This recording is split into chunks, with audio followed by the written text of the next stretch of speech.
बिल्लाहि मिनश्शैतानिर्रजीम बिस्मिल्लाहिर्रहमानिर्रहीम रब्बि इश्रह ली सदरी व यस्सिर ली अमरी वहलुल उक़दतम मिन लिसानी यफ़क़हू क़ौली। बेटा हमारा डिस्कशन चल रहा था टैक्स ईयर का, और हमने ये देखा था कि जिस तरह अकाउंटिंग के अंदर हिसाब किताब के लिए हमें साल का सहारा लेना पड़ता है, एक टाइमलाइन का रेफरेंस लेना पड़ता है, Jan to December, July to June, हिसाब किताब किस मंथ से स्टार्ट होगा, किस मंथ पे एंड होगा। हम अपना प्रॉफिट लॉस देखना चाहते हैं, कितना कमाया कितना गवाया ये हम देखना चाहते हैं। तो इसके लिए अकाउंटिंग के अंदर भी एक फ्रेम ऑफ रेफरेंस लेते थे हम, जिसे हम कहते थे अकाउंटिंग ईयर। हमने कहा क्या टैक्स के अंदर भी सर ऐसा ही कोई फ्रेम ऑफ रेफरेंस लेना पड़ेगा हमें? Frame of reference with respect to time हमें लेना पड़ेगा? आंसर इज यस, हमें लेना पड़ेगा। और जिसे हम कहते हैं टैक्स ईयर। ये टैक्स ईयर क्या है सर? इस टैक्स ईयर की टाइमलाइन के रेफरेंस से हम अपना हिसाब किताब क्लोज करेंगे, और इस हिसाब किताब को जो हम क्लोज करेंगे फिर टैक्स वाला इस पर टैक्स लगाएगा। फिस्कल फाइनेंशियल ईयर कंट्री के रिस्पेक्ट से होता है, जुलाई से जून चलता है। और हमने ये भी देखा था कि नॉर्मल टैक्स ईयर भी 1 जुलाई से शुरू होता है और 30 जून तक चलता है। 1 जुलाई से शुरू होता है 30 जून तक। ये है नॉर्मल टैक्स ईयर, ये है normal tax year. Normal tax year को नाम क्या दिया जाएगा सर? जिस कैलेंडर ईयर में खत्म हो रहा है उसी की नाम की मुनासिबत से नाम दिया जाएगा। यानी कि अगर नॉर्मल टैक्स ईयर 30 जून 2024 को खत्म हो रहा है तो हम कहेंगे नॉर्मल टैक्स ईयर 2024। हमने ये भी देखा था सर कि हर साल जून में एक बजट आता है, बजट प्रेजेंट होता है। अभी भी जो अगर तो हुकूमत रही तो बजट प्रेजेंट करेगी जून में। तो वो जो बजट आता है वो अगले साल की मुनासिबत से आता है, अगले साल, क्योंकि देखो बजट इज फॉर फ्यूचर। तो जून में जो बजट आएगा वो अगले टैक्स ईयर के लिए आएगा, अगले फिस्कल ईयर के लिए आएगा, कमिंग फाइनेंशियल ईयर के लिए आएगा। बात समझ आती है?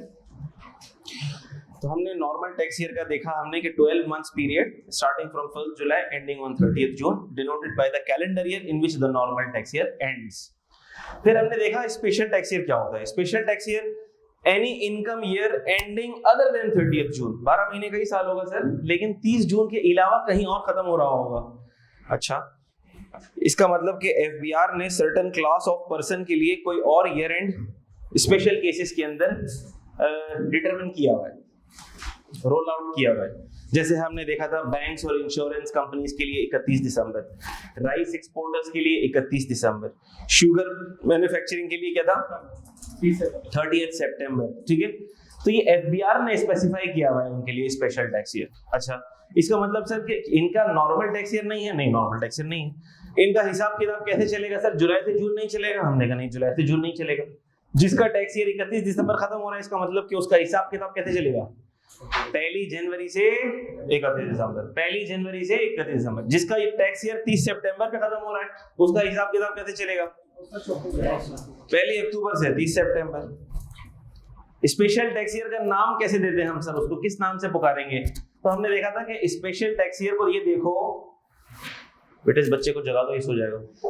जागना है, जागना है बेटा, जागना है, रात की नींद पूरी करनी है।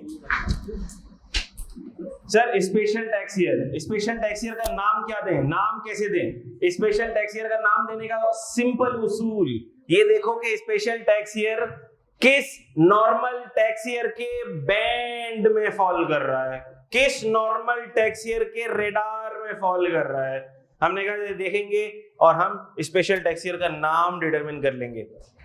लेकिन इसका मैंने एक शॉर्टकट तरीका भी बताया था। क्या शॉर्टकट तरीका था? मिसाल के तौर पर मैंने कहा मुझे इधर ये बताओ कि एक टैक्स ईयर है 1 अगस्त 2026 से स्टार्ट हो रहा है और 31 जुलाई 2027 पर एंड हो रहा है। मुझे बताओ स्पेशल टैक्स ईयर का नाम क्या है? Special tax year 2028।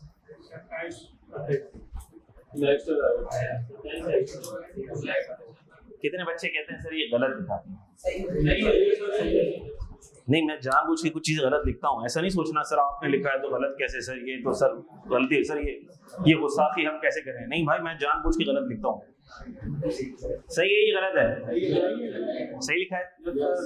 कोई ऐसा बच्चा है जिसको स्पेशल टैक्स ईयर को नाम देने में प्रॉब्लम हो रही हो? अगर हो भी रही हो तो मुझसे जरूर पूछ लेना भाई, ब्रेक में, क्लास के बाद। कोई टेंशन नहीं लेना, दिल में ही रखना बात को। अगर ये समझ नहीं आया तो आगे तो फिर बहुत मुश्किल, बहुत पहाड़ आने वाले हैं। ये तो बिल्कुल ही बेबी कॉन्सेप्ट है, ठीक है।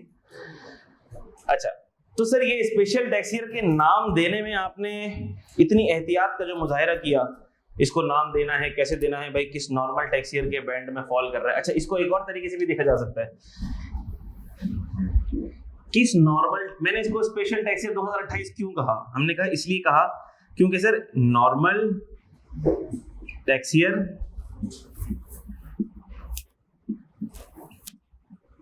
अच्छा, ये एंड कब हो रहा है? देखो 31 जुलाई को हो रहा है, 31 जुलाई 2027। तो देखो ये कहीं यहां फॉल कर रही होगी डेट, ये डेट यहां फॉल कर रही होगी, हाँ या ना? और ये है नॉर्मल टैक्स ईयर 2028 की टाइमलाइन, ऐसा ही था।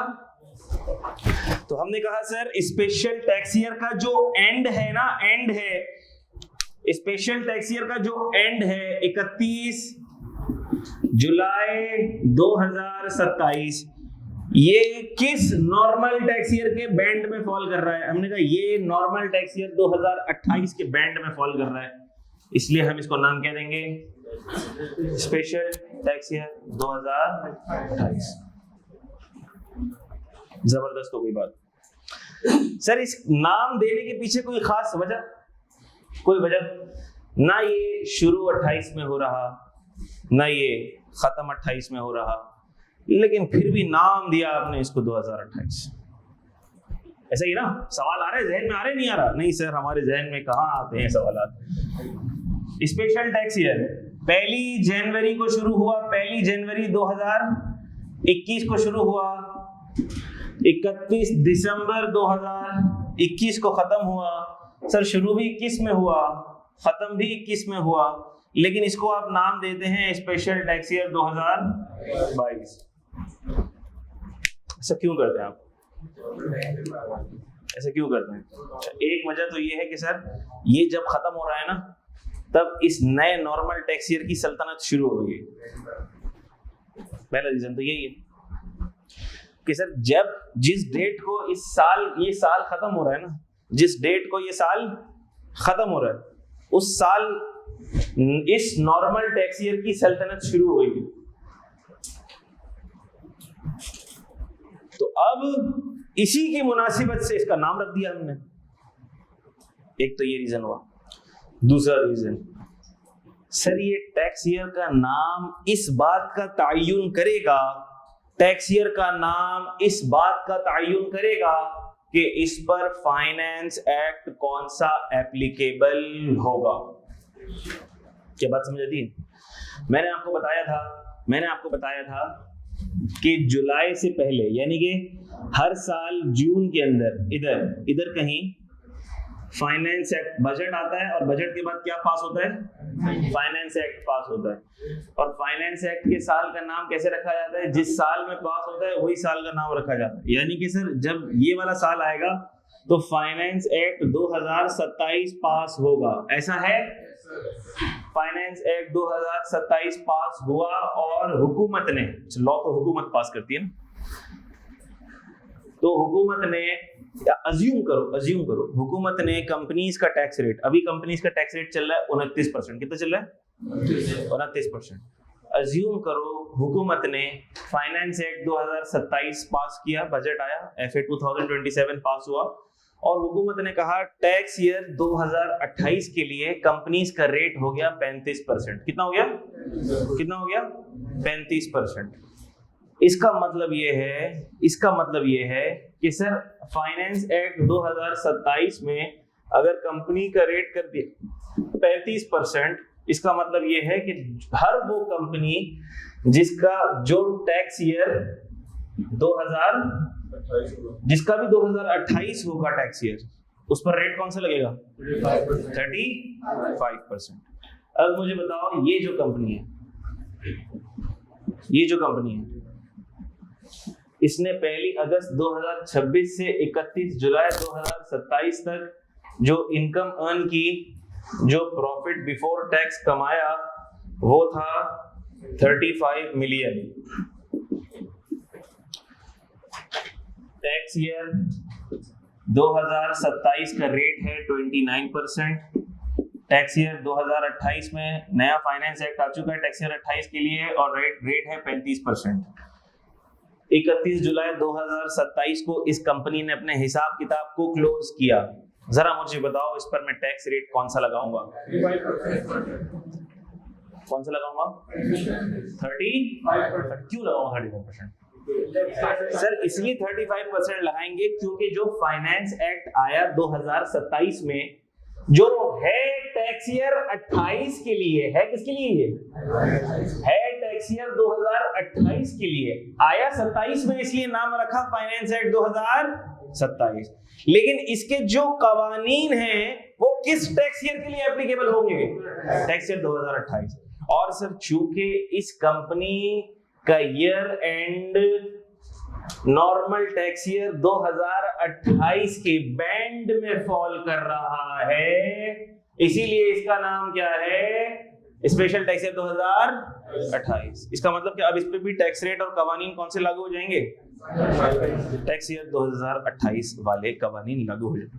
तो अभी अपनी पूरी इनकम कैलकुलेट करेगा और उसके ऊपर टैक्स रेट क्या लगा देगा? 35% का लगा देगा। क्या बात समझ आती है? इसलिए ये नाम का तायुन करना बहुत जरूरी है। अगर हमने नाम का ठीक तायुन नहीं किया तो हम उस पर गलत रेट, गलत एक्ट लगा देंगे। क्या बात समझ आती है? बोलो बेटा। इसमें क्या चीज समझ है बेटा? 35% क्यों लगेगा? चलो अब मैं तुमसे सवाल पूछूंगा, जवाब तुम दोगे। तुम मुझे ये बताओ, फाइनेंस एक्ट 2027 आया, ये किस टैक्स ईयर के लिए एप्लीकेबल होता है?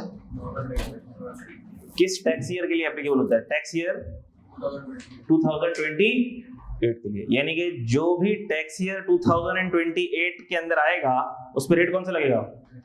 35% लगेगा। ये वाली कंपनी, इसका टैक्स ईयर का नाम क्या है? 2027 है। टैक्स ईयर का नाम क्या है? 2028। अभी तुमने बोला जो टैक्स ईयर 2028 में आएगा उस पर रेट कौन सा लगेगा? तो ये टैक्स ईयर कौन से में आ रहा है, तो इस पे टैक्स रेट कौन सा लगेगा? तो तुमने जवाब तो खुद दे दिया। अगला सवाल किसी और का? ठीक है बेटा, क्लियर है? अमन है? सुबह ने चले आगे? जबरदस्त। तो मैंने आपको ये भी बता दिया कि टैक्स ईयर का नाम देना कितना जरूरी है। अगली बात, सर क्या ये टैक्स ईयर चेंज कर सकता कोई? मिसाल के तौर पर क्या कोई बंदा ऐसा कह सकता है कि भाई ये सर 1 जुलाई से टैक्स ईयर शुरू हो रहा है, 30 जून पे खत्म हो रहा है, लेकिन सर मुझे एक पामिस्ट ने मेरा हाथ देख के बताया कि 30 जून की तारीख मेरे लिए मुनासिब नहीं है, so I want to change my tax year. कैसा हो सकता है? हाँ ऐसा हो सकता है। कोई पामिस्ट देख के बता सकता है? कोई पामिस्ट देख के बता सकता है ना? क्या ख्याल है? अच्छा। या कोई बंदा उठ के आया, उसने कहा सर आज रात में ख्वाब में मैंने एक बुजुर्ग की ज़ियारत हुई मुझे। अच्छा भाई क्या कहते हैं बुजुर्ग, क्या कहते हैं? सर बुजुर्ग ने कहा है अगर तुम्हारा टैक्स ईयर 30 जून के बजाय अगर 30 सितंबर पर खत्म होगा ना तो पैसे की रेल पेल हो जाएगी। हमने कहा बेटा क्या नमाज वगैरह पढ़ के सोए थे, आयतुल कुर्सी पढ़ के सोए थे, तहज्जुद पढ़ के सोए थे? नहीं सर मूवी देख के सोया था मैं। तो वो जो बुजुर्ग बाबा हैं वो बुजुर्ग नहीं होंगे, वो शैतान होगा कोई। ठीक है। हमने कहा लेकिन सर अब दिल में आ गई है ये वाली बात, अब टैक्स ईयर तो चेंज कराना है, दिल में ये बात आ गई है, क्या करें? मैंने कहा चलो ठीक है, देखते हैं लॉ में ऐसी कोई गुंजाइश है कि क्या टैक्स ईयर चेंज किया जा सकता है या टैक्स ईयर चेंज नहीं किया जा सकता। क्या हम अपना टैक्स ईयर चेंज कर सकते हैं या नहीं कर सकते? आओ जरा देखते हैं।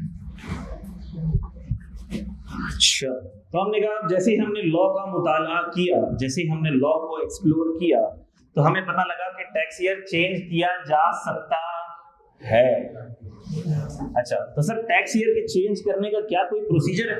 हमने कहा जी टैक्स ईयर चेंज करने का प्रोसीजर है। पहले मैं वो प्रोसीजर आपको एक्सप्लेन करता हूं, हम ऐसे ही डिस्कस करेंगे, उसके बाद फिर हैंड आउट पढ़ेंगे। हैंड आउट का पेज नंबर क्या है बच्चा? Change in tax year. हम डिस्कस कर रहे हैं चेंज इन टैक्स ईयर, जो कि है हैंड आउट 1 पेज 2। लेकिन अभी देखने की जरूरत नहीं है इसको, अभी देखने की जरूरत नहीं। अच्छा, अब किसी को सर अपना टैक्स ईयर चेंज करना है, मिसाल के तौर पर उसका टैक्स ईयर है नॉर्मल टैक्स ईयर, यानी कि सर 1 जुलाई 2022 से 30 जून 2023, यानी कि सर ये है नॉर्मल टैक्स ईयर 2023, और उसको चेंज कर अपना टैक्स ईयर चेंज करना है। वो कहता है कि मेरा टैक्स ईयर शुरू होना चाहिए 1 अक्टूबर से। अच्छा भाई, 1 अक्टूबर से। अच्छा भाई, 1 अक्टूबर से शुरू होगा तो खत्म कब होगा? 30 सितंबर 2024। हमने कहा सर अब मुझे नॉर्मल टैक्स ईयर नहीं, मुझे तो स्पेशल टैक्स ईयर में मूव करना है। हमने कहा ठीक है भाई, नॉर्मल से स्पेशल में मूव करना है आपको, तो जाहिर सी बात है इसके लिए किसी की परमिशन रिक्वायर्ड होगी। तो हमने कहा आप अप्लाई कर दो, एप्लीकेशन दो आप किसको? कमिश्नर को। किसको एप्लीकेशन दे दो? कमिश्नर। कमिश्नर को आप एप्लीकेशन दे दो कि मुझे ये टैक्स ईयर चेंज करना है। पहली बात हो गई। अच्छा, और क्या करें सर? ये जो आप कमिश्नर को अप्लाई कर रहे हो, आपको रीजन देना पड़ेगा और कंपेलिंग नीड शो करना पड़ेगी। क्या शो करना पड़ेगी? Compelling need. कंपेलिंग नीड का मतलब होता है अशद जरूरत। अशद जरूरत शो करना पड़ेगी। ठीक हो गई बात? और सर हमने अगर कंपेलिंग नीड शो कर दी, अशद जरूरत शो कर दी, उसके बाद हमने कहा कमिश्नर के पास ये पावर है कि वो आपकी एप्लीकेशन अप्रूव कर सकता है या रिजेक्ट कर सकता है। अच्छा, और कमिश्नर के पास ये भी पावर है, बड़ी गौर से सुनना बात को। अच्छा, अगर तुमने गौर से सुन लिया, इंशाल्लाह अल्लाह की जात से मुझे पूरी उम्मीद है कि जब कभी भी मैं कुछ समझाऊं और आप गौर से सुन लेंगे इंशाल्लाह, फिर हम हैंड आउट पढ़ लेंगे, तो आपको उसको याद करने में बहुत ज्यादा मेहनत दरकार नहीं होगी इंशाल्लाह। कंपेलिंग नीड शो करना पड़ेगी, कंपेलिंग नीड शो करना पड़ेगी। अच्छा भाई, सर कंपेलिंग नीड शो कर दी, कमिश्नर के पास ये इख्तियार है, चाहे वो अप्रूव करे चाहे, और ये भी इख्तियार है कि अगर अप्रूव कर दे तो बाद में अपनी दी हुई परमिशन को क्या भी कर सकता है? विड्रॉ भी कर सकता है, विड्रॉ भी कर सकता है। तो हमने कहा सर कमिश्नर के पास ये भी राइट है कि वो अप्रूव कर सकता है, रिजेक्ट भी कर सकता है, और अर्लियर गिवन परमिशन को क्या भी कर सकता है? विथड्रॉ भी कर सकता है। भाई मिसाल के तौर पर जिस रीजन की बिना के ऊपर उसने change of tax year allow किया था, अब वो रीजन एग्जिस्ट नहीं करता, तो उसने अपनी परमिशन को विड्रॉ कर लिया। इसमें क्या मसले की बात? अच्छा, लॉ ये कहता है कि जब कभी भी ऐसा कोई डिसीजन आएगा जो टैक्स पेयर के खिलाफ होगा, टैक्स पेयर के खिलाफ होगा, तो उसे अपॉर्चुनिटी ऑफ बीइंग हर्ड मिलेगी। क्या मिलेगी? यानी कि उसका दिल का हाल हम सुनेंगे, उसकी बात सुनेंगे, उसकी सफाई सुनेंगे, इंसाफ होगा, तहरीक इंसाफ की हुकूमत में इंसाफ होगा, उसके दिल का हाल हम सुनेंगे, एक तरफा फैसला नहीं देंगे। जगह जगह आपको ये चीज मिलेगी। ये लॉ का आम उस्लूब है, जो कहते हैं ना, आम क्या कहेंगे उसको, उर्दू में तो उस्लूब ही कहते हैं, आम पैटर्न है। ठीक है, अच्छा, तो sir opportunity of being heard दी जाएगी, सही है। तो सर क्या कमिश्नर अप्रूव भी कर सकता है? हाँ, अप्रूव भी कर सकता है। सर क्या कमिश्नर कोई एडिशनल कंडीशंस लगा सकता है कि कंडीशंस लगा के अप्रूव कर दे? हाँ, ऐसा कर सकता है कंडीशन। तो कमिश्नर में impose certain कंडीशंस भी इंपोज कर सकता है। मिसाल के तौर पर कमिश्नर बोले ठीक है मैं तुम्हें तो change of tax year allow कर रहा हूं, लेकिन ये डॉक्यूमेंट्स तुम मुझे एडिशनल फाइल करोगे। बात आई समझ में? मिसाल के तौर पर आमतौर पर रीजन क्या होता है चेंज करने का? आमतौर पर टैक्स ईयर चेंज करने का रीजन क्या होता है? एक बात तो तय हो गई कि कंपेलिंग नीड शो करना पड़ेगी। इसका मतलब कि ये तो हम नहीं बोल सकते बाबा की ज़ियारत हुई थी टैक्स ईयर चेंज करना है, ठीक है? क्या शो करना पड़ेगी? कंपेलिंग नीड शो करना पड़ेगी। आमतौर पर कंपेलिंग नीड क्या होती है? तकरीबन यही कंपेलिंग नीड होती है। इसके ऊपर पास्ट पेपर में सवाल भी आ चुके हैं। कोई कंपनी है, ये पेरेंट कंपनी है। अब पेरेंट कंपनी कौन होती है? पेरेंट कंपनी होती है। पेरेंट कौन होते हैं? अम्मा अब्बा।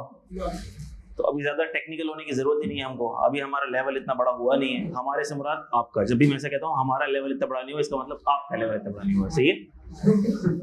पेरेंट कंपनी इज अब्बा कंपनी, फादर कंपनी। और जब मैं कहूँ सब्सिडरी कंपनी, बच्चा कंपनी, ठीक है? बेटा कंपनी, ये फादर कंपनी, ये बेटा कंपनी, ठीक है? यानी कि बेटा अपने फादर के ताबे होता है, ऐसा ही आमतौर पे तो होता है। अच्छा, तो हमने कहा ये पेरेंट कंपनी, सब्सिडरी कंपनी। अब ये हो सकता है कि ये पेरेंट कंपनी हो यूएसए के अंदर। कहाँ हो ये? यूएसए के अंदर। मिसाल के तौर पर यूनिलीवर यूएसए, और ये सब्सिडरी कंपनी हो पाकिस्तान के अंदर। कहाँ हो? पाकिस्तान के अंदर। अब यूएसए के अंदर ये जो पेरेंट कंपनी है, इसके हिसाब किताब का साल क्लोज होता है। ऐसे मैं अज्यूम कर रहा हूँ, मिसाल ले रहा हूँ। इसका हिसाब किताब का साल क्लोज होता है मिसाल के तौर पर 30 सितंबर को। 30 सितंबर, हर साल 30 सितंबर को क्लोज होता है। और ये पाकिस्तान की कंपनी है, पाकिस्तान के लॉज कहते हैं तुझ पे नॉर्मल टैक्स ईयर लागू होता है। तो ये अपना हिसाब किताब कब खत्म करती है? 30 जून को। अच्छा, लेकिन ये पेरेंट कंपनी जब इससे हिसाब किताब मांगती है, जब ये पेरेंट कंपनी इससे हिसाब किताब मांगती है, तो ये पूछती है तेरा हिसाब किताब कब तक का रेडी है? उसने बोला मेरा हिसाब किताब 30 जून तक का रेडी है। बोला क्यों भाई, हम तो तुझसे 30 सितंबर तक का हिसाब मांग रहे हैं। बोला भाई यहाँ के लॉ ऐसे ही, मुझे 30 जून तक का हिसाब बनाना पड़ता है, तो ये रेडी है। अब आपके लिए मुझे खुसूसी अलग से हिसाब बनाना पड़ेगा, हिसाब किताब करना पड़ेगा 30 सितंबर का। मगर मसले मसाइल की बात है ना, क्या ख्याल है? हर साल अपने पेरेंट कंपनी को हिसाब किताब प्रेजेंट करने के लिए इसको अलग से क्लोजिंग करना पड़ेगी, अलग से अपनी क्लोजिंग करना पड़ेगी। और देखो क्लोजिंग का प्रोसेस इतना आसान नहीं होता। फाइनेंशियल स्टेटमेंट जिन्होंने बनाई है उनको पता है, अभी तो तुमने सिर्फ किताबों में बनाई है, कॉपियों पे बनाई है। असल में जब तुम लोग कंपनियों में जाओगे तो तुमको एहसास होगा कि फाइनेंशियल क्लोजिंग का प्रोसेस इतना आसान नहीं होता। और ईयर एंड फाइनेंशियल क्लोजिंग का ठीक ठाक मुश्किल प्रोसेस होता है। उसके अंदर एंट्रियां करनी पड़ती हैं, मुख्तलिफ एडजस्टमेंट डालनी पड़ती हैं, अप्रूवल्स डालने पड़ते हैं, पता नहीं क्या तमाशे करने पड़ते हैं। इतना आसान प्रोसेस नहीं होता। तो हमने कहा सर हर दफा ये ख्वारी होती है, पहले टैक्स वालों के लिए अलग क्लोजिंग करें, फिर पेरेंट कंपनी के लिए अलग क्लोजिंग करें। तो ऐसा क्यों ना कर दें कि हम अपना टैक्स ईयर क्या करा लें, चेंज करा लें। हम अपना टैक्स ईयर नॉर्मल से क्या करवा लें, स्पेशल करवा लें, ताकि हमें हिसाब किताब की झंझट से आजादी मिल जाए, परेशानी ज्यादा ना हुआ करे। यही हिसाब किताब जो हम कर रहे हैं ये इसके लिए भी काफी हो जाए। क्या बात समझ आती है? तो आम तौर पर ये रीजन होता है, या पेरेंट कंपनी अपना ईयर एंड चेंज करवा रही होती है, या सब्सिडरी कंपनी अपना ईयर एंड चेंज करवा रही होती है, ताकि उनको कंसोलिडेशन में आसानी हो। किस में आसानी हो? अब सर ये कंसोलिडेशन किस बला और मखलूक का नाम है, हमने तो आज से पहले कभी नहीं सुना। होता ये है कि इसका भी हिसाब किताब होगा, इसकी भी क्या बनेगी, फाइनेंशियल स्टेटमेंट्स। क्या बनेगी? फाइनेंशियल स्टेटमेंट्स में सारा हिसाब किताब होता है पूरे साल का, ठीक है? इसकी भी फाइनेंशियल स्टेटमेंट्स बनेगी, इसका प्रॉफिट एंड लॉस बनेगा, पूरे साल में कितना कमाया, क्या एसेट्स हैं इसके, ठीक है? और सब्सिडरी कंपनी की भी क्या बनेगी, फाइनेंशियल स्टेटमेंट्स। तो कंट्री के लॉज ये कहते हैं, यूएसए के भी यही कहते हैं, पाकिस्तान के भी यही कहते हैं कि जो भी पेरेंट कंपनी होती है ना, वो अपनी बेटा कंपनी, अपनी बच्चा कंपनी की जो फाइनेंशियल स्टेटमेंट्स है ना, वो एक ऐसी फाइनेंशियल स्टेटमेंट्स भी बनाएगी जिसमें दोनों का हिसाब किताब क्या होगा, मर्ज होगा। यानी अगर इसके एसेट्स हैं 100 रुपए के और इसके एसेट्स हैं 10 रुपए के, तो एक ऐसी फाइनेंशियल स्टेटमेंट्स बनेगी जिसमें एसेट्स कितने आ रहे होंगे, 110। अगर इसका प्रॉफिट है 1000 रुपए का और इसका प्रॉफिट है 100 रुपए का, तो एक ऐसी फाइनेंशियल स्टेटमेंट बनेगी जिसमें दोनों का प्रॉफिट हम मर्ज करके दिखाएंगे 1100। बात समझ आती है?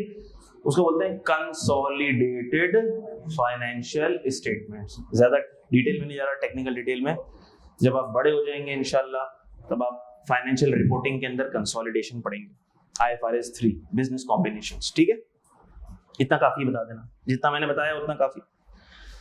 हमने कहा ये कंसोलिडेटेड फाइनेंशियल स्टेटमेंट्स बनाने के लिए जरूरी होता है कि ईयर एंड बराबर हो, ईयर एंड सेम हो। बात समझ आती है? ईयर एंड कोइंसाइड कर रहा हो। इन्होंने भी अपना हिसाब किताब 30 सितंबर तक बनाया, पेरेंट कंपनी ने भी हिसाब किताब 30 सितंबर तक बनाया, लाइक टू लाइक। कहते हैं ना लाइक टू लाइक कंपैरिजन होता है, लाइक टू लाइक कंसोलिडेशन। तो साल का दौरानिया सेम होना चाहिए। अगर पेरेंट कंपनी बना रही है 1 अक्टूबर से 30 सितंबर तक, तो सब्सिडरी भी क्या बनाए 1 अक्टूबर से 30 सितंबर तक, तो फिर हम सम कर सकते हैं ना। तो क्या लॉजिक रीजन समझ आता है? चलो, तो हमने कहा कंपेलिंग नीड को तो मैंने आपको एक्सप्लेन कर दिया। तो हमने कहा सर ये कमिश्नर हम पे सर्टेन कंडीशंस भी लगा सकता है कि भाई अब आप स्पेशल टैक्स ईयर तो आपको मैंने अलाउ कर दिया, लेकिन आप पर मैंने एडिशनल कंडीशन ये लगा दी है कि अब आपको हर साल मिसाल के तौर पर अपने पेरेंट कंपनी के अकाउंट्स भी सबमिट करने हैं। ये कंडीशन लगा दी, कोई भी कंडीशन लग सकती है, ठीक, कोई बात मर्जी उसकी। अच्छा, अगर सर इसने अप्रूव कर दिया, कमिश्नर ने अप्रूव कर दिया कि ठीक है, उसने सर हमसे कुछ बातें पूछी, डॉक्यूमेंट्स मांगे, रीजन पूछा, थोड़ा सा टाइम लग गया, और इस डेट को, किस डेट को, 5 अक्टूबर को कमिश्नर का क्या आ गया अप्रूवल। और कमिश्नर ने अप्रूवल दे दिया कि ठीक है तुम 1 अक्टूबर से अपना स्पेशल टैक्स ईयर स्टार्ट कर सकते हो। सर लेकिन लेटर आया 5 तारीख को, नोटिस आया 5 तारीख को, लेकिन उसमें इफेक्टिव डेट लिखी हुई होगी। क्या लिखी हुई होगी? इफेक्टिव डेट लिखी हुई होगी कि कमिश्नर कहेगा ठीक है मैंने अप्रूवल दे दी है, और ये जो अप्रूवल है ये एप्लीकेबल होगी विद इफेक्ट फ्रॉम 1 अक्टूबर। ठीक है,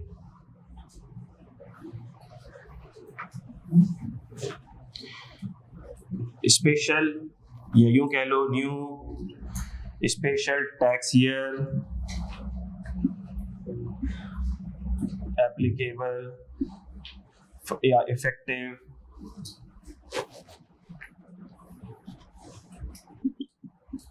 फ्रॉम द date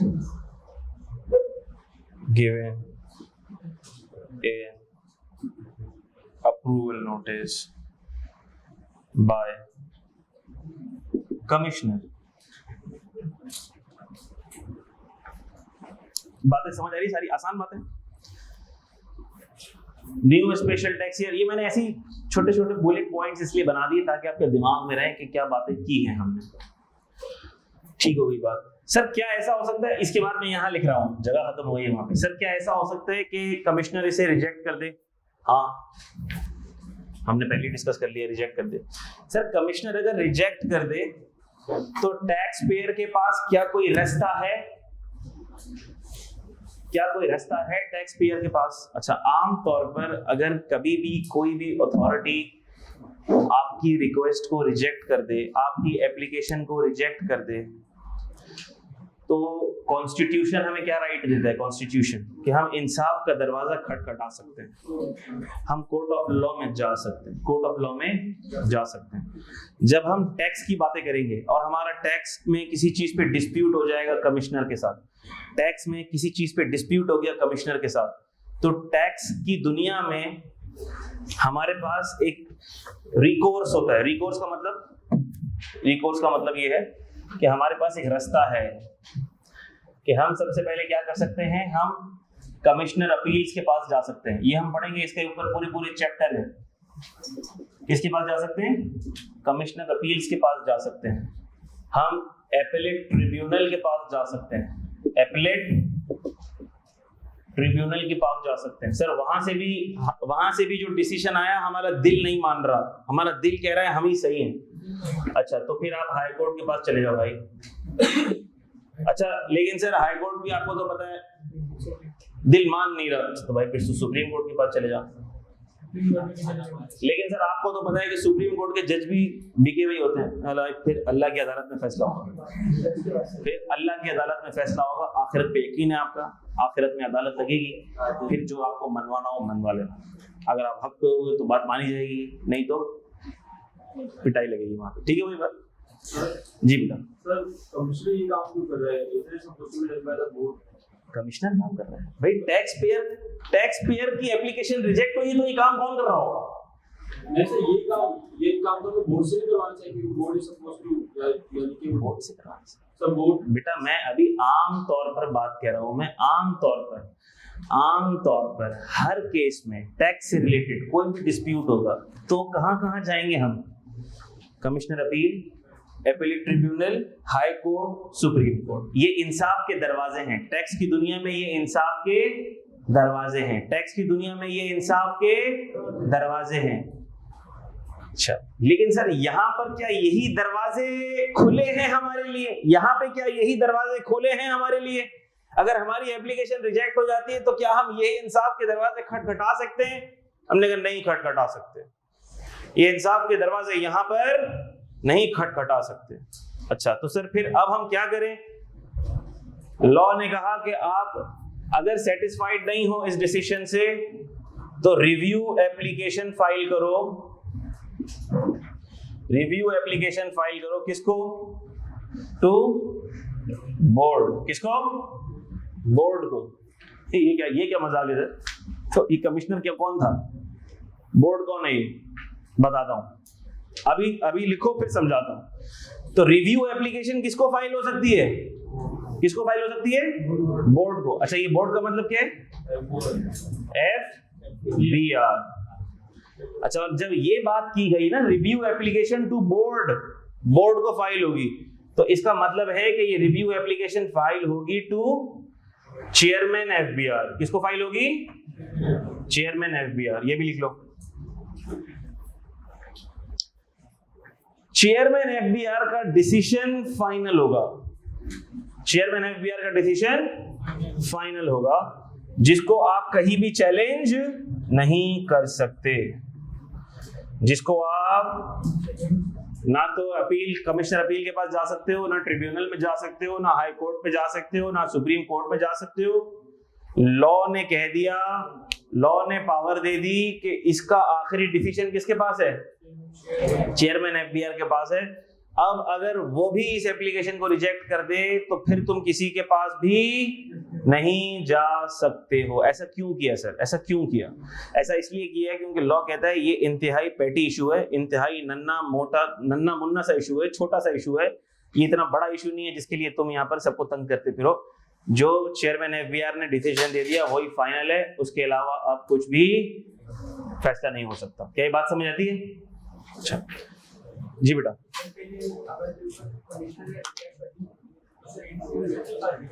किनके पास नहीं जाएगी ना मेरे बच्चे। कमिश्नर ने रिजेक्ट कर दी तो मैंने कितनी दफा कहा ये फॉलो नहीं होगा प्रोसेस। किसके पास जाएगा? इधर नहीं जाएगा। मैंने ये इसलिए लिखा था खास बताने के लिए कि यहां पे नहीं जाएगा। किसके पास जाएगा?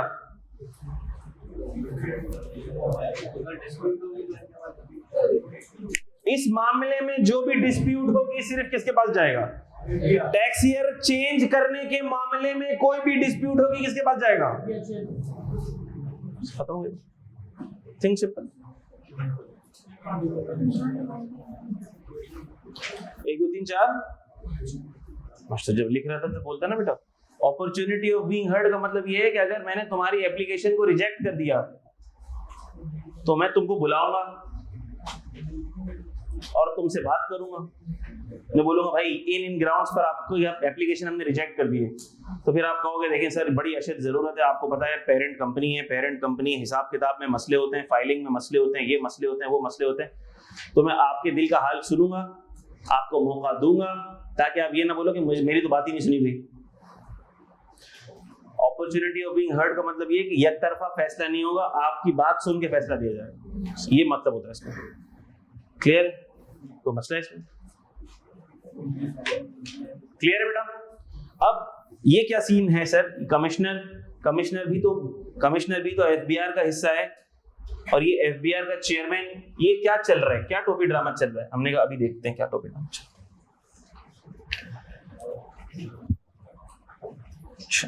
जिस तरह से कोई कंपनी होती है ना, कंपनी के अंदर क्या होता है? कंपनी के अंदर सर कोई भी अगर एक कंपनी होती है तो कंपनी का एक होता है सीईओ, ऐसा होता है मेन पिलर, एक बंदा होता है चीफ एग्जीक्यूटिव ऑफिसर, जो पूरी कंपनी को लेकर चलता है, जो पूरी कंपनी का निजाम चलाता है। चीफ एग्जीक्यूटिव ऑफिसर के अंडर आते हैं director finance, director marketing, director supply chain, director procurement, ठीक है, एटसेट्रा, डायरेक्टर एचआर, ये सारे डायरेक्टर्स आते हैं। फिर इन डायरेक्टर्स के अंडर पूरी टीम आती है, ऐसा ही है। हो सकता है डिप्टी डायरेक्टर आता हो सकता है सीनियर मैनेजर आता हो। सीनियर मैनेजर के under assistant manager 1, assistant manager 2, assistant manager के अंदर एग्जीक्यूटिव 1, एग्जीक्यूटिव 2, इस तरह से चेन चलती है पूरी, ऐसा ही है ना।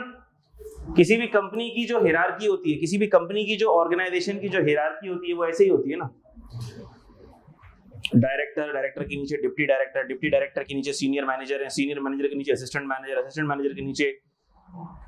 जब आप लोग फर्म्स में जाएंगे ना तो भी आपको हिरार्की मिलेगी। सबसे टॉप पे होता है पार्टनर के अंडर आता है जो भी क्लाइंट देख रहा होगा, हो सकता है वो सीनियर मैनेजर देख रहा हो तो सीनियर मैनेजर के अंडर असिस्टेंट मैनेजर के अंडर सुपरवाइजर के अंडर सेमी सीनियर, जूनियर, ये हिरार्की चलती है फर्म के अंदर, ठीक है ना। आपका काम आप करोगे तो उसको सीनियर रिव्यू करेगा, सीनियर रिव्यू कर लेगा, फिर सुपरवाइजर देखेगा, सुपरवाइजर रिव्यू कर लेगा, फिर असिस्टेंट मैनेजर देखेगा, असिस्टेंट मैनेजर रिव्यू कर, फाइनल अथॉरिटी किसके पास होती है? पार्टनर के पास होती है। फाइनल साइन कौन करता है? पार्टनर करता है। हमने कहा किसी भी कंपनी का ये ढांचा, ये स्ट्रक्चर हुआ करता है। तो एफबीआर भी तो एक इदारा है। एफबीआर भी क्या है? टैक्स एडमिनिस्ट्रेशन का एक इदारा है। कौन है? टैक्स एडमिनिस्ट्रेशन का एक इदारा है। लॉ मेकिंग बॉडी नहीं है, लॉ नहीं बनाती है। लॉ तो कौन बनाती है? पार्लियामेंट। लॉ तो हुकूमत पास करती है, नेशनल असेंबली, पार्लियामेंट, ये लोग लॉ को पास करेंगे, लॉ के बनाने में ये अहम किरदार अदा करेंगे। लेकिन उस लॉ को इन्फोर्स कराने की फिर जिम्मेदारी किसकी होगी? टैक्स से रिलेटेड एफबीआर की, फेडरल बोर्ड ऑफ रेवेन्यू की। इस फेडरल बोर्ड ऑफ रेवेन्यू का भी स्ट्रक्चर कुछ ऐसा ही होता है। ये भी एक इदारा है ना। इस इदारे के सबसे टॉप पे जो सीईओ होता है, इस इदारे के सबसे टॉप पे कौन होता है? Chairman FBR, chairman FBR. अब इस चेयरमैन एफबीआर के नीचे पूरी हिरार्की चलेगी। चीफ कमिश्नर के नीचे deputy commissioner, assistant commissioner, joint commissioner, ये कमिश्नर, वो कमिश्नर, पूरी एक शैतान की आंख की तरह लंबी हिरार्की चल रही होगी। बात समझ आ रही है? इसका मतलब कि सर चेयरमैन एफबीआर इदारे का सरबराह हुआ बेसिकली। तो अगर किसी कमिश्नर ने, अगर किसी यहां पर मौजूद किसी कमिश्नर ने हमारी एप्लीकेशन रिजेक्ट की है, तो फिर हम रिव्यू के लिए एप्लीकेशन किसको दे रहे हैं? टॉप बंदे को दे रहे हैं। बात समझ आ रही है? क्लियर है? बात समझ आती है? ये ऐसा ही है, मिसाल के तौर पर आपने डिस्काउंट की एप्लीकेशन दे दी ताहिर साहब को एडमिन में। सर ताहिर फैसिलिटेट नहीं कर रहे। अच्छा ताहिर फैसिलिटेट नहीं कर रहे, अब क्या करें? हमने कहा कि आपको फिर थोड़ा सा ऊपर जाना पड़ेगा। सर साजिद के वालिद साहब भी देख रहे होते हैं ये मैटर। सर साजिद साहब के वालिद साहब, उन्होंने देखा, उन्होंने भी अप्रूव नहीं किया। हमने कहा अब फिर फाइनल किसके पास जाएगी? सर साजिद के पास जारी होगी, हेड के पास जारी होगी, सबसे टॉप लेवल अथॉरिटी के पास जारी होगी इस ऑर्गेनाइजेशन। क्या बात समझ आती है? तो यही उसूल चलता है, यहाँ पे भी यही उसूल। तो ये पूरा प्रोसेस समझ आ गया? अच्छा, ये प्रोसेस एग्जाम में कई दफा आ चुका है, तो क्या ये हमें याद होना चाहिए? याद होना चाहिए। अच्छा, होता क्या है, जैसे ही हम हैंड आउट शुरू करते हैं ना, बच्चे मेरे पास आना शुरू कर देते हैं। सर इसमें से याद क्या करना है? सर ये आपने पढ़ा तो दिया, माशाल्लाह बड़ा अच्छा समझ आया, इसमें से याद क्या करना है वो बता दें। मैंने कहा इसका मतलब क्या है? पूरी क्लास में हमने मजाक किया था। जो पढ़ा है वो याद करना है। ये कैसा सवाल कैसा होता है आप लोगों को? सवाल कैसा होता है सर ये याद करना है क्या? तो जो पढ़ा है वो याद करना है।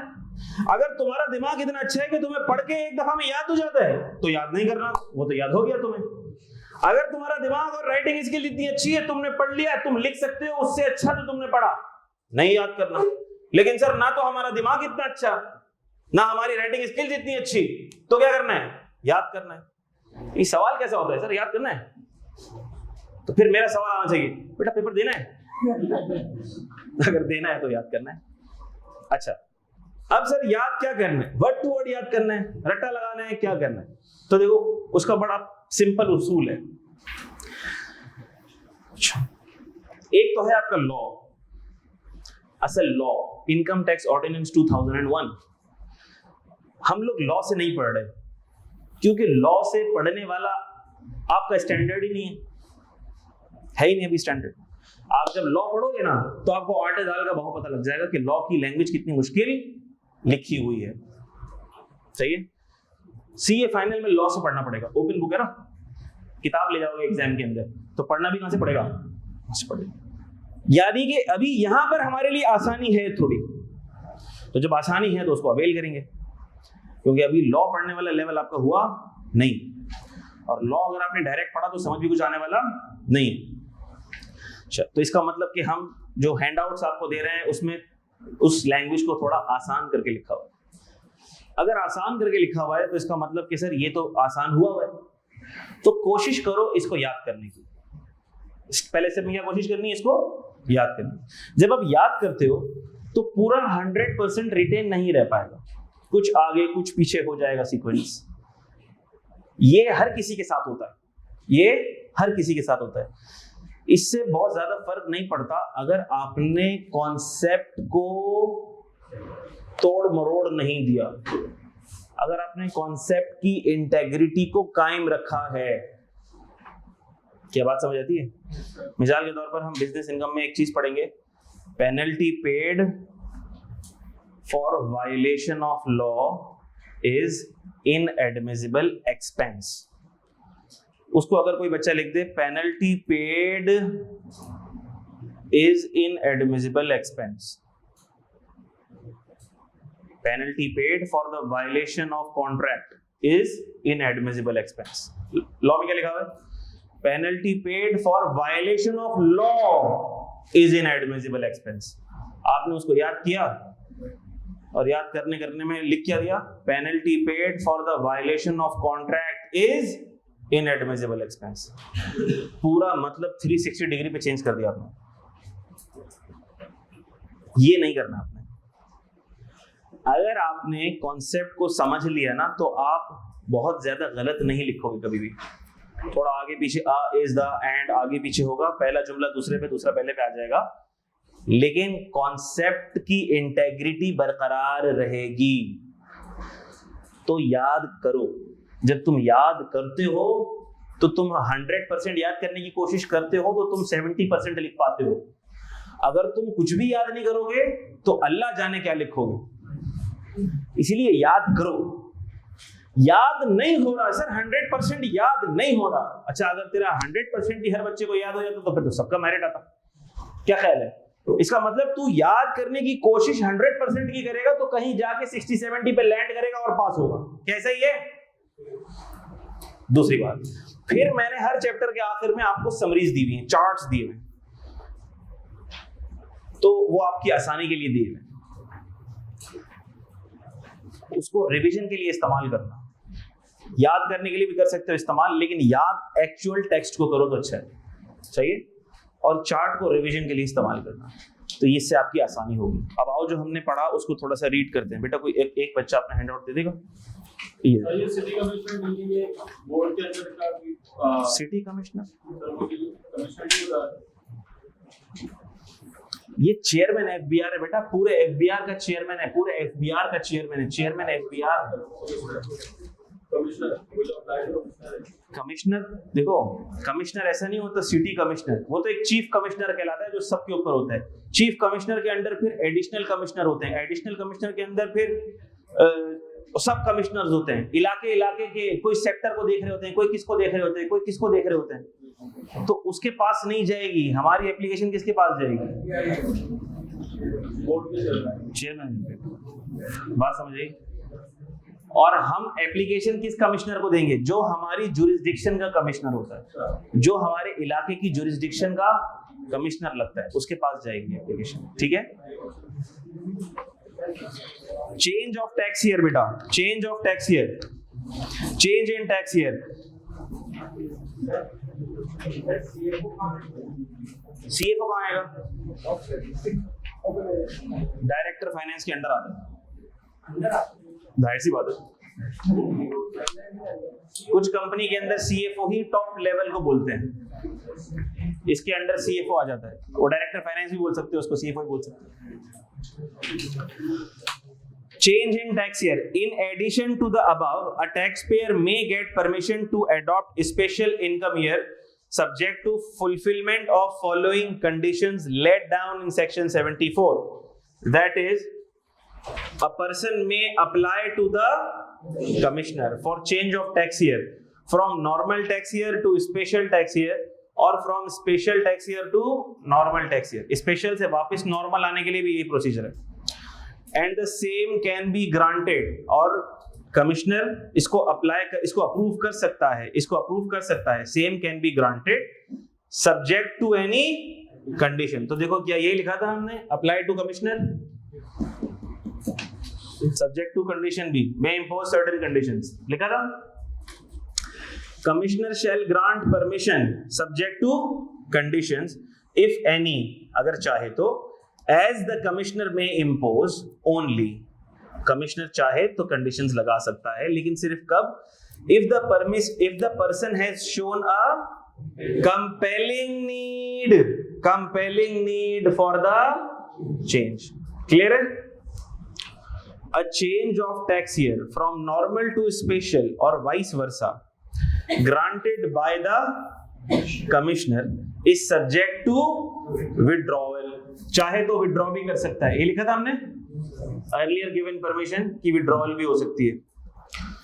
इफ इन हिज ओपिनियन, अगर उसको लगता है it is no longer feasible, मिसाल के तौर पर टैक्स पेयर ने टैक्स ईयर चेंज करने की जो रीजंस दिए थे, अब कमिश्नर को लगता है कि वो रीजंस एग्जिस्ट नहीं करते, यानी कि अब ये पेरेंट सब्सिडरी कंपनी आपस में इनका ये रिश्ता नहीं रहा, बाप ने बेटे को जायदाद से आग कर दिया यानी कि पेरेंट कंपनी ने अपने शेयर्स किसी को बेच दिया, वो पेरेंट कंपनी नहीं रही।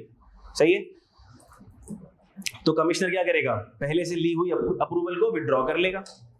If in his opinion it is no longer feasible, but not unless person has been provided an opportunity of being heard। ये लिखा था हमने। An order of the commissioner, और कमिश्नर का जो ऑर्डर होगा for change of tax year shall take effect from such date, ये उस डेट से इफेक्टिव होगा, being the first day of a special tax year or normal tax year as the case may be, as may be specified in the order। हमने कहा commissioner का जो approval होगा वो उस डेट से इफेक्टिव होगा जो डेट उसमें लिखी हुई होगी कि ये डेट, इस डेट से नया स्पेशल या नया नॉर्मल टैक्स ईयर शुरू हो रहा है, तो वो उस डेट से एप्लीकेबल होगा। ये मैंने बताया था अभी आपको। और आखिरी point, a person dissatisfied with the order, जिसकी एप्लीकेशन थी वो डिससैटिस्फाइड है, ऑर्डर से डिससैटिस्फाइड है, यानी कि उसके साथ ज्यादती हुई है, may file a review application with the board, वो चाहे तो बोर्ड को रिव्यू एप्लीकेशन फाइल कर सकता है against the decision of the commissioner, commissioner के डिसीजन के खिलाफ। बेटा ऑनलाइन वाले बच्चों को आवाज आ रही है? ठीक है।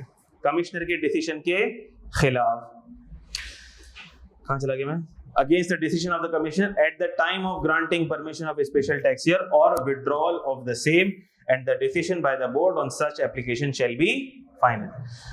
तो जो टैक्स पेयर है, जो एप्लीकेंट है वो रिव्यू एप्लीकेशन किसको फाइल कर सकता है? चाहे इसकी एप्लीकेशन रिजेक्ट हुई है तो भी वो यहां जा सकता है, या अर्लियर गिवन परमिशन विड्रॉ हुई है तो भी वो इसके पास जा सकता है। क्लियर होती है बात? कौन सा बेटा? पढ़ो, रीड करो। मैंने इससे पिछली वाली डायग्राम बनाई थी, तुमने बनाई है? चेक करो। नहीं बेटा, इससे पहले जो रब हो गई। मैंने बेटा बताया था ना, जब मैंने इसकी पूरी टाइमलाइन बनाई थी, मैंने ये बताया था, मिसाल के तौर पर कमिश्नर की अप्रूवल आई 5 अक्टूबर को। 5 अक्टूबर को कमिश्नर की अप्रूवल आ गई। उस अप्रूवल के अंदर डेट लिखी हुई होगी कि नया टैक्स ईयर कब से इफेक्टिव है। 5 अक्टूबर को अप्रूवल आई है, उस पर लिखा है कि इफेक्टिव कब से नया टैक्स ईयर, लिखा था ना मैंने। तो आपने बनाया नहीं बेटा रजिस्टर पे। सब चीजें आपको लिखनी होती हैं बेटा, जो मैं कॉपी कर रहा हूँ, जो मैं लिख रहा हूँ इधर बोर्ड के ऊपर, कोशिश किया करो वो रजिस्टर पे लिखा करो। तो बेटा क्या ये सबको क्लियर होता है? चेंज का प्रोसेस क्या सबको क्लियर होता है? इसको एक दफा खुद से रीड करो, फिर मैं आगे बढ़ रहा हूँ। एक दफा जरा इसको दिल की आंख से रीड कर लो खुद से। कॉपी करने का टाइम सर, कंपनी का जो स्पेशल टैक्स है वो अक्टूबर से सितंबर का, अब कमिश्नर ने देखा कि भाई उसकी रेंज जो खत्म हो गई, तो जो अक्टूबर सितंबर का टाइम है उसी में जो है उसकी रिजेक्ट कर देगा फाइन, या फिर अगले साल से अप्लाई होगा? जाहिर सी बात है कि जो टैक्स ईयर चल रहा है उसको खत्म होने देगा और उसके बाद से करेगा। चाहिए कमिश्नर को भी बैठे बैठे ख्याल थोड़ी आएगा। कमिश्नर के पास तो हजारों टैक्स पेयर होते हैं ना, तो उसको तब ख्याल आएगा जब वो फाइलिंग के लिए आएगा, जब साल खत्म होगा फाइलिंग के लिए आएगा, तब उसको पता एहसास होगा। ठीक है, अच्छा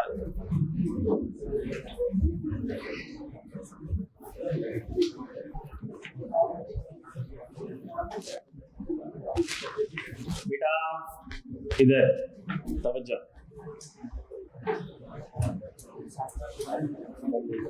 मैंने जो इससे पहले टाइमलाइन बना के मिटा दी थी, मैं वो वापस बना रहा हूँ। ये नॉर्मल टैक्स ईयर था, 1 जुलाई कब से शुरू किया था मैंने? 2022 से मैंने शुरू किया था 30 जून 23 तक। इसको हमने क्या कहा था? नॉर्मल टैक्स ईयर 2000, यही कहा था। फिर हमने कहा था सर टैक्स पेयर को कंपेलिंग नीड, जोर से कोई नीड आ गई उसको, और उसने फिर यहां से इसने टैक्स ईयर चेंज कर दिया, स्पेशल टैक्स ईयर। ऐसा ही है, ये स्पेशल टैक्स ईयर हो गया। सर ये कब से हो गया था? 1 अक्टूबर 23 से हो गया था, और ये साल कब तक चलेगा फिर? 30 सितंबर 24। ऐसा ही है।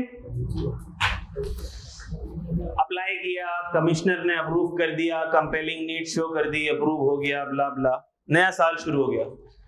और ये है स्पेशल टैक्स ईयर। इसका नाम क्या होगा?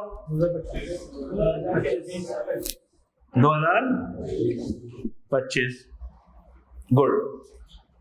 Normal tax year 2023, special tax year 2025।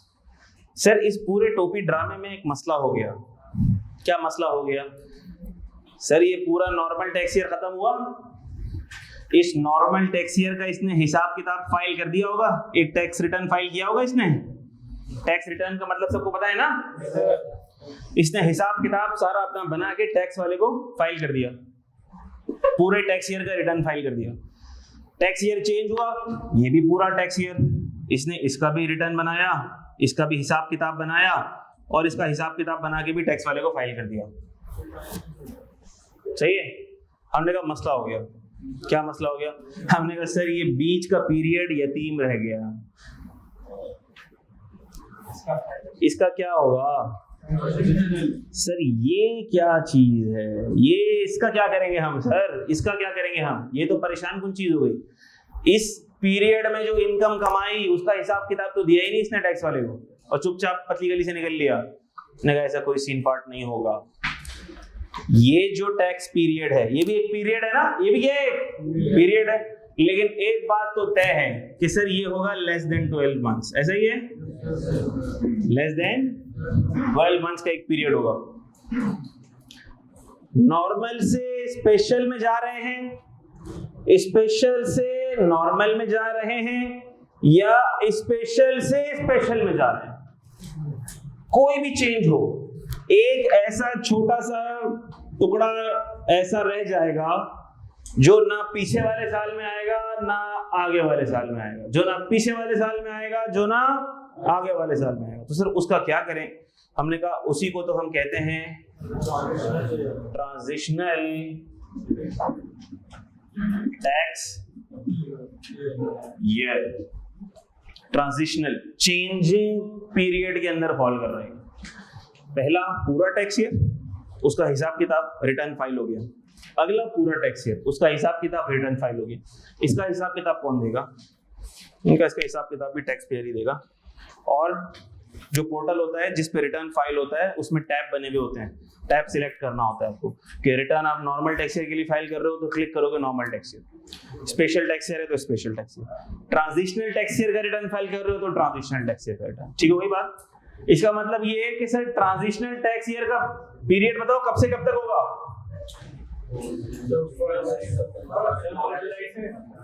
1 जुलाई 23 से 30 सितंबर 23 तक। क्या ऐसा ही है सर? ये है ट्रांजिशनल टैक्स ईयर। इसका अलग से रिटर्न फाइल करना पड़ेगा, टैक्स वाला छोड़ेगा थोड़ी। टैक्स वाला बोलेगा इस ट्रांजिशनल टैक्स ईयर में तूने कितना कमाया, वो एक छोटा सा अलग रिटर्न फाइल करो और मुझे सारा डेटा दो कि तुमने कितना कमाया, क्या कमाया, क्या कमाया, ताकि मैं उस पर टैक्स लगाऊं अलग से। बात समझ आती है? लेकिन इस पे टैक्स रेट कौन सा लगेगा? इस पे कौन सा फाइनेंस एक्ट एप्लीकेबल होगा? इस ट्रांजिशनल टैक्स ईयर को आपने ये तो बता दिया ट्रांजिशनल टैक्स ईयर कहते हैं, लेकिन इसको नाम क्या दें ये नहीं बताया आपने। इसको नाम क्या दें ये नहीं बताया आपने। हमने कहा इसको नाम बिल्कुल वैसे ही देना है जैसे तुमने स्पेशल टैक्स ईयर को नाम दिया था। कैसे दिया था? हमने कहा था ये देखना होगा कि इस ट्रांजिशनल टैक्स ईयर का एंड किस नॉर्मल टैक्स ईयर के बैंड में फॉल करता है। क्या बात समझ आती है? और दूसरा तरीका भी वही तरीका जो स्पेशल टैक्स ईयर का था। क्या था? कि अगर इसका जो ईयर एंड है जिस मंथ में फॉल कर रहा है, अगर वो जुलाई से दिसंबर है तो नेक्स्ट कैलेंडर ईयर। तो जरा बताओ 30 सितंबर 2023, इसका मतलब कि ट्रांजिशनल टैक्स ईयर 2024। इसका मतलब कि इसके ऊपर फाइनेंस एक्ट कौन सा एप्लीकेबल होगा? 2023। क्या बात समझ आती है बेटा? सबको क्लियर है ये बात? जरा लिख लो, उतार लो किसी न किसी दर्जे में इसको। इसका मतलब कि मैं हैंडआउट पे देखा भी नहीं है, मैंने कहा ट्रांजिशनल टैक्स ईयर की डेफिनेशन क्या है, मैंने हैंडआउट पे देखा भी नहीं है, लेकिन क्या मैं इस कॉन्सेप्ट से ट्रांजिशनल टैक्स ईयर की डेफिनेशन बना सकता हूं? बता सकता हूं जी, बिल्कुल बता सकता हूं। A period from the end of last full tax year till the beginning of the new tax year is transitional tax year। क्या बात समझ आती है? जब हम पढ़ेंगे तो डेफिनेशन भी आसपास करीब करीब यही होगी।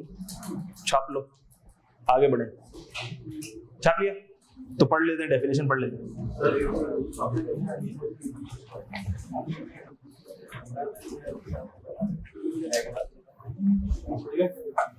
जल्दी करो बेटा, जल्दी करो, वक्त कम, मुकाबला सा। बहुत पढ़ना है अभी हमें।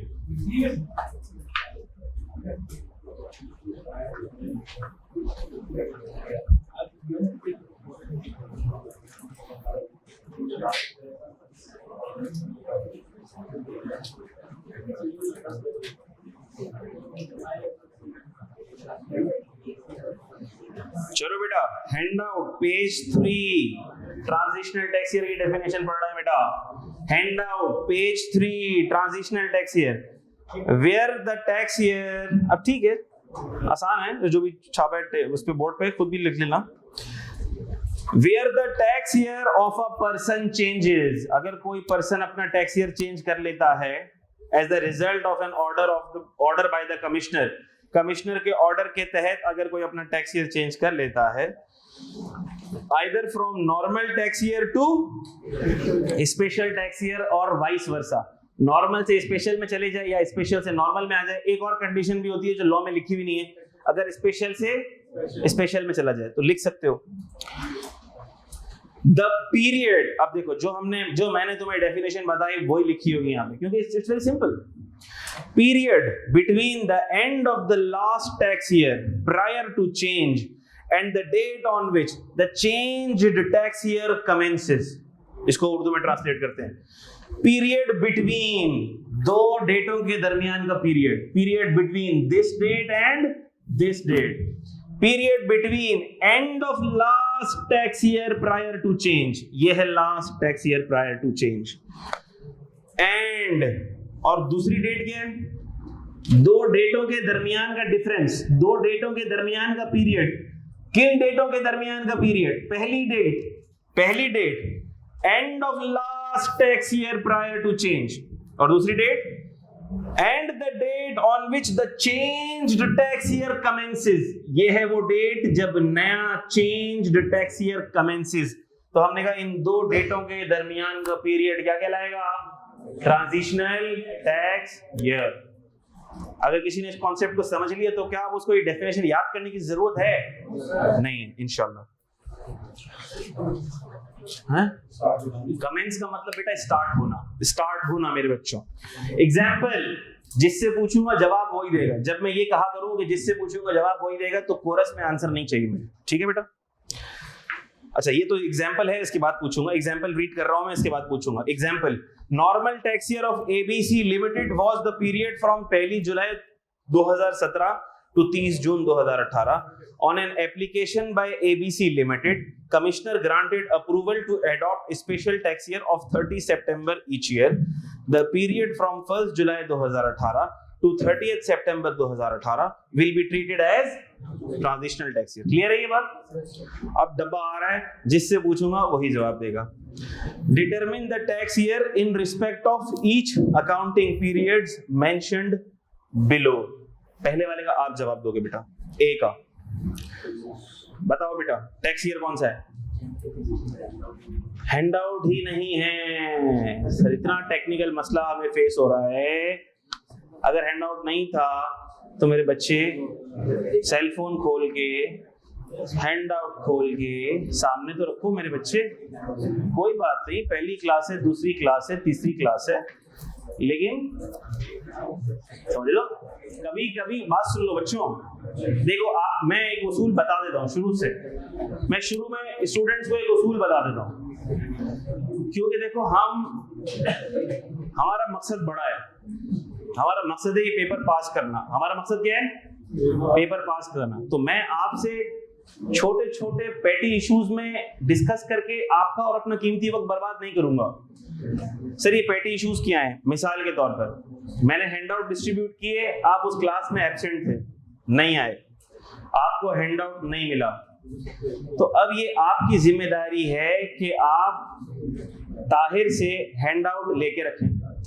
ताहिर के पास पड़े होते हैं जो भी, सुन लो ना बेटा, जो भी एक्स्ट्रा हैंडआउट होंगे किसके पास होंगे? एडमिन में ताहिर होते हैं, सर ताहिर उनके पास होंगे। उनके पास नहीं है, खत्म हो गए, फोटोकॉपियर के पास जाओ, ले लो उनसे। सर लेकिन मुझे इतनी तौफीक ही नहीं हुई कि मैं बीच में ले सकूं, तो भाई तुम्हारे पास सॉफ्ट कॉपी है, उसका प्रिंट निकाल लेते। नहीं सर प्रिंटर भी नहीं है मेरे पास, अब क्या करें? अब बताएं अब क्या करें? तो मैंने व्हाट्सएप पे भेजा है, क्लास में खोल लो व्हाट्सएप और उसको तको, देखो उसके अंदर से। लेकिन सर मेरे पास तो ना फोन है ना कुछ है। तो भाई फिर तू दुनिया में ही क्यों आया जब तेरे पास कुछ नहीं है? ना तूने क्लास में आना है, ना तुझे हैंडआउट चाहिए, ना हैंडआउट लेने की जुस्तजू है, तो फिर सीए करने की जुस्तजू क्यों है? सही है। तो मैंने कहा बड़ा सिंपल रिकोर्स है, बात समझ आती है? अपना टाइम मत बर्बाद करो। देखो आपका अगर टाइम बर्बाद होगा ना, जैसे कि आपने अगर हैंडआउट पर अभी तक नहीं देखा, तो टाइम तो आपका बर्बाद हुआ, लेकिन दिल मेरा दुखता है कि एक स्टूडेंट का टाइम वेस्ट हो गया। उस बेचारे ने हैंडआउट पे नहीं देखा, अब वो घर जाके देखेगा तो उसको पता नहीं समझ आएगा नहीं आएगा। तो जब भी ऐसा कभी हुआ करे, आप अपना सेल फोन खोल के पीडीएफ की फाइल खोल लिया करो मेरे बच्चों। क्या बात समझ आती है? अगर सर ये भी ना हो सके तो एक और तरीका था, वो अब आया मेरे जहन में। जिसके पास हैंडआउट है उससे करीब बैठो और उसके हैंडआउट के ऊपर नजर रखो फिर, ठीक है? दुनिया में हर मसले का हल तो है। अच्छा अब आप बताओगे बेटा इसका आंसर? जी बेटा। पहला वाला है 1 सितंबर 2017 से 31 अगस्त 2018। तो भाई ने नाम क्या आपका? उस्मान भाई ने जवाब दिया कि सर इसका है स्पेशल टैक्स ईयर 2019। तो क्या इन्होंने सही जवाब दिया है? Yes, you are right, very good बेटा। बी का जवाब देंगे ये मास्क वाले भाई। 1 जनवरी 2018 से शुरू होने वाला साल जो खत्म हो रहा है 31 दिसंबर 2018 को। और इन भाई ने नाम क्या बेटा आपका? समीर ने जवाब दिया स्पेशल टैक्स ईयर 2019। तो क्या ये ठीक जवाब है? Yes sir. Yes, very good बेटा। बेटा सी का जवाब आप देंगी 1 अप्रैल 2018 से 31 मार्च 2019, स्पेशल टैक्स ईयर 2019। बिल्कुल ठीक बेटा, गुड। डी कौन बताएगा भाई? चलो तुम बताओ। 1 मई 2018 से 30 अप्रैल 2019। तो इसका भी टैक्स ईयर क्या है? Special tax year 2019। और जो लास्ट है वो सबसे लास्ट वाला भाई बताएगा। हाँ बेटा। 1 जुलाई 2018 से 30 जून 2019, टैक्स ईयर कौन सा बेटा? Special, normal, transitional? स्पेशल बेटा, नॉर्मल ही। Normal tax year 2019, good. अच्छा, फिर हमारे पास पास पेपर के 2 सवाल हैं। अच्छा, बिल्कुल ऐसे सवालात, सुन लो और से, बातें नहीं होंगी बेटा। अच्छा, बिल्कुल ऐसे सवालात, ये 2 तो मैंने लिख दिए हैं, लेकिन बिल्कुल ऐसे 2-3 सवालात और भी हैं, पढ़ लेते हैं। Question number 2B, one of your clients is a subsidiary of a foreign company, wants to change its accounting year from June 30 to December 31st, as the income year of its parent company ends on December 31st. Advise the client about the requirements of income tax ordinance regarding change in tax year from normal to special। तो क्या इसका answer लिख सकते हो आप? बिल्कुल बेटा, ऊपर जो आंसर लिखा हुआ है वही आपने लिखना है। क्वेश्चन नंबर 4 है मार्च 13, inspired Pakistan limited wants to change its accounting year from 30 June to 31st December as the income year of its parent company in USA ends on 31 December. Advise IPL about the requirements of Income Tax Ordinance 2001 regarding the change of tax year from normal to special। अच्छा, जब भी कभी ऐसे सवालात का जवाब लिखा करो तो अभी इस सवाल का जवाब थोड़ा आसान है, ऊपर लिखा हुआ है वो आपने लिखना है। लेकिन अगर कभी सवाल के अंदर क्लाइंट का नाम गिवन हो ना, जैसे इंस्पायर्ड पाकिस्तान लिमिटेड, तो आप इस सवाल क्या है देखो जरा, advise IPL about the requirements of income tax ordinance, ऐसा ही है ना। तो अब जवाब के अंदर ना जरूर उससे लिंक करो।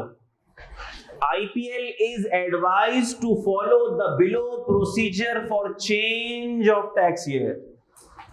बात समझ आई? आपने आंसर के अंदर सवाल को कनेक्ट कर दो कम से कम। अगर किसी बंदे का नाम लिखा हुआ है, किसी कंपनी का नाम लिखा हुआ है, अपने आंसर को स्टार्ट करते हुए उससे कनेक्ट कर दो और फिर नीचे पूरा प्रोसीजर लिख दो। क्लियर है बेटा बात? समझ आती है? आगे चलो। ऐसे ही 1-2 सवाल और भी आए हैं 3-3, 4-4 मार्क्स के। ये एग्जामिनर का फेवरेट टॉपिक है, change in tax year. Her 3 attempt के बाद जब नेक लोगों की ज्यादती होती है, जब नेक लोग पेपर देते हैं, तो ऐसे आसान सवाल एग्जामिनर देता है। 3 मार्क्स, 4 मार्क्स, 3 मार्क्स, हर 3 अटेम्प्ट के बाद ये सवाल ऐसा वापस आता है। सही है? पिछली 2 अटेम्प्ट में चेक कर लो। आखिर में गिवन है पास पेपर, देखो जरा है ऑटम 21 के अंदर ही है, ऑटम 21 के अंदर ही पहला सवाल ही वो पड़ा हुआ है, देख लो। State the provisions of income tax ordinance relating to each of the following change of tax year from special to normal। 2 mark का। इसका मतलब कि अभी तुम्हारी अटेम्प्ट में आने के चांसेस तो आएगा। उसके लिए आपको रमजान में दुआएं मांगना पड़ेंगी, तहज्जुद की पाबंदी करना पड़ेगी, रोजे पूरे रखना पड़ेंगे, नमाजों का एहतमाम जमात से करना पड़ेगा। जब ये सारे अमाल पूरे होंगे तो पेपर भी आसान आने की उम्मीद है।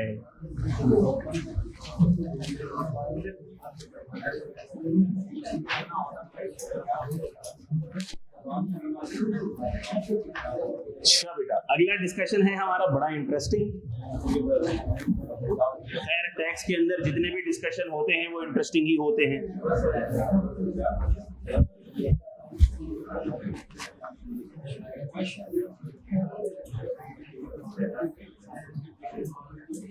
अच्छा बेटा, अब जो टॉपिक है हमारा वो है रेजिडेंशियल स्टेटस।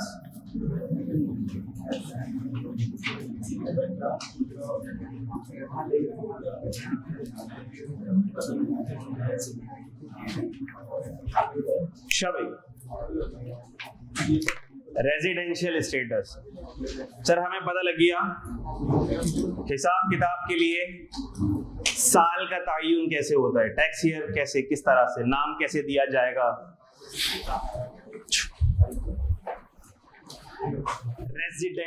रेजिडेंशियल स्टेटस ये बड़ा इंपॉर्टेंट कॉन्सेप्ट है टैक्स की दुनिया में। रेजिडेंट का मकसद क्या है सर, रेजिडेंट का मतलब क्या है? आमतौर पर जब हम कहते हैं रेजिडेंट, तो रेजिडेंट का लफ्ज हम यूज करते हैं सेंस ऑफ बिलोंगिंग बताने के लिए, सेंस ऑफ बिलोंगिंग बताने के लिए। मिसाल के तौर पर मैं कहूंगा I am resident of Karachi, कि मैं कराची से बिलोंग कर रहा हूं। I am resident of PCHS block 2, मैं पीसीएचएस ब्लॉक 2 में रहता हूं, ठीक। I am resident of Pakistan, मैं पाकिस्तान में रहता हूं। यानी कि रेजिडेंट का स्टेटस आपका बताता है sense of attachment, sense of belonging, जहां पर आप रहते हो, जहां पर आप होते हो। ऐसा ही है टैक्स की दुनिया में। ये क्या करेगा सर, टैक्स की दुनिया में ये क्या बताएगा? टैक्स की दुनिया में भी ये कोई ऐसी ही बातें बताएगा, आपका सेंस ऑफ बिलोंगिंग और आपका सेंस ऑफ अटैचमेंट बताएगा। ये थोड़ा सा इंतजार करो, बताएगा। रेजिडेंशियल स्टेटस टैक्स की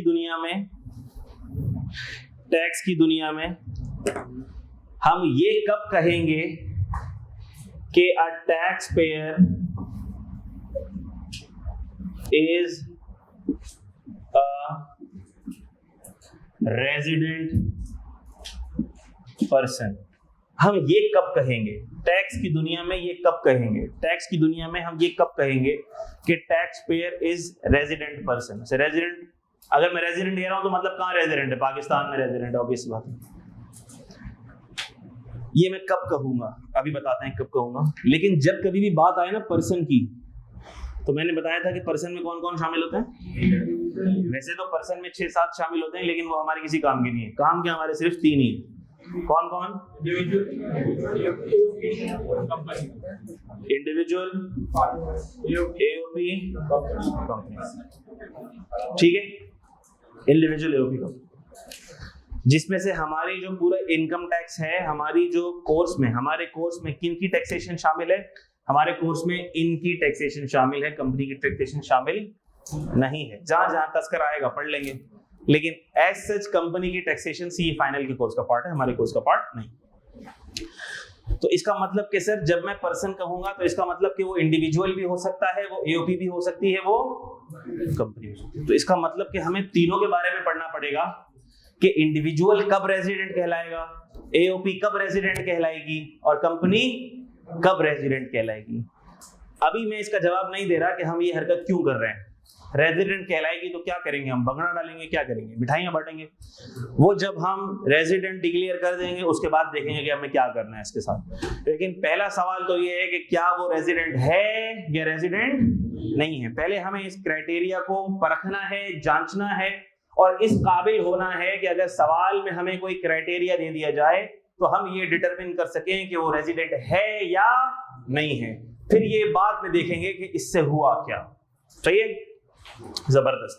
तो सबसे पहले हम देखेंगे रेजिडेंशियल स्टेटस ऑफ इंडिविजुअल। एक इंडिविजुअल कब रेजिडेंट होता है, एक इंडिविजुअल कब रेजिडेंट होता है।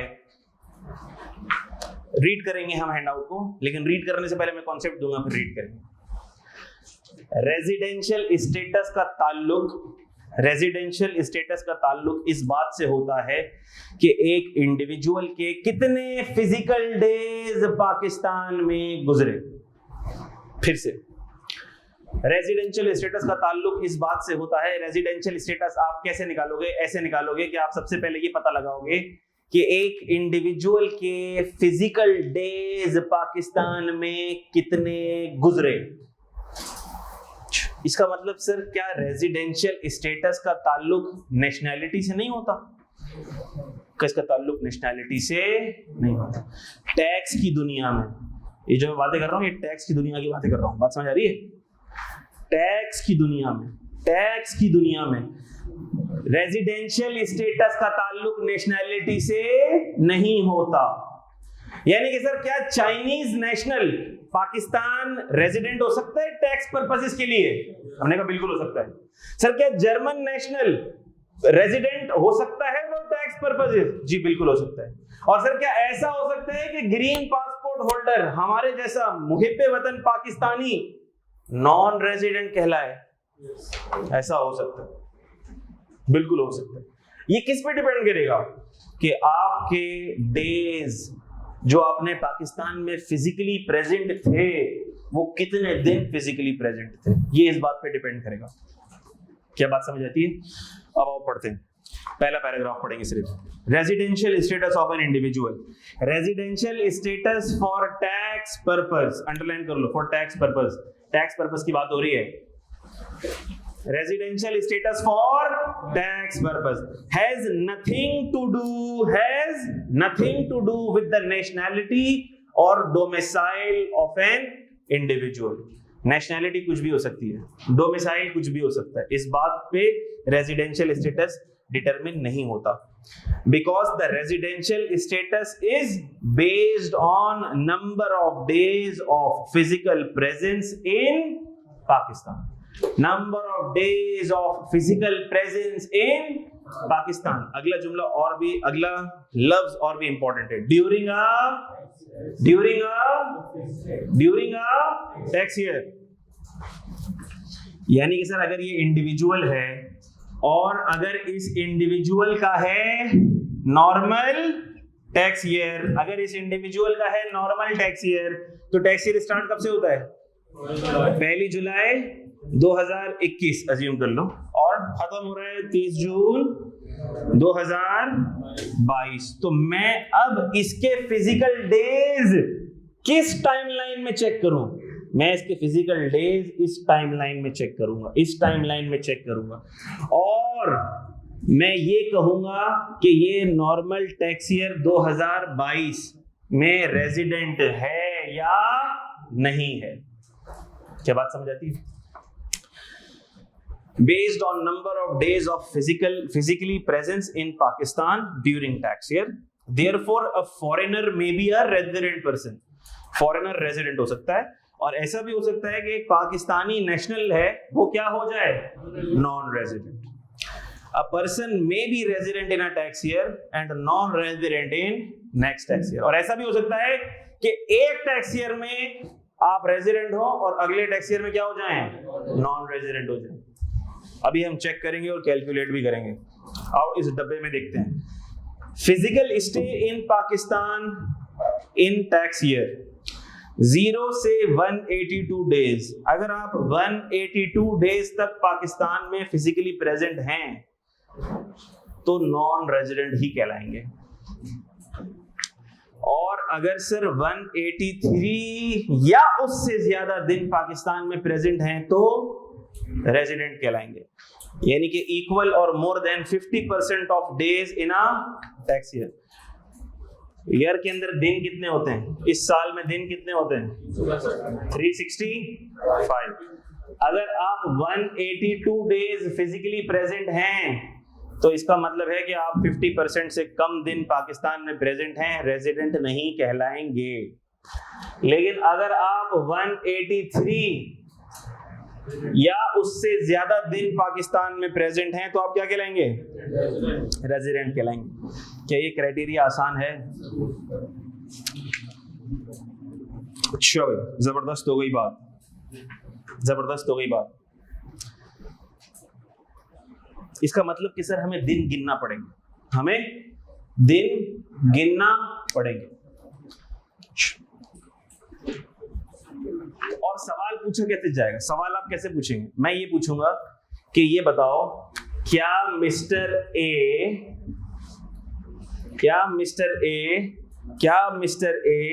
टैक्स ईयर 2022 में रेजिडेंट हैं?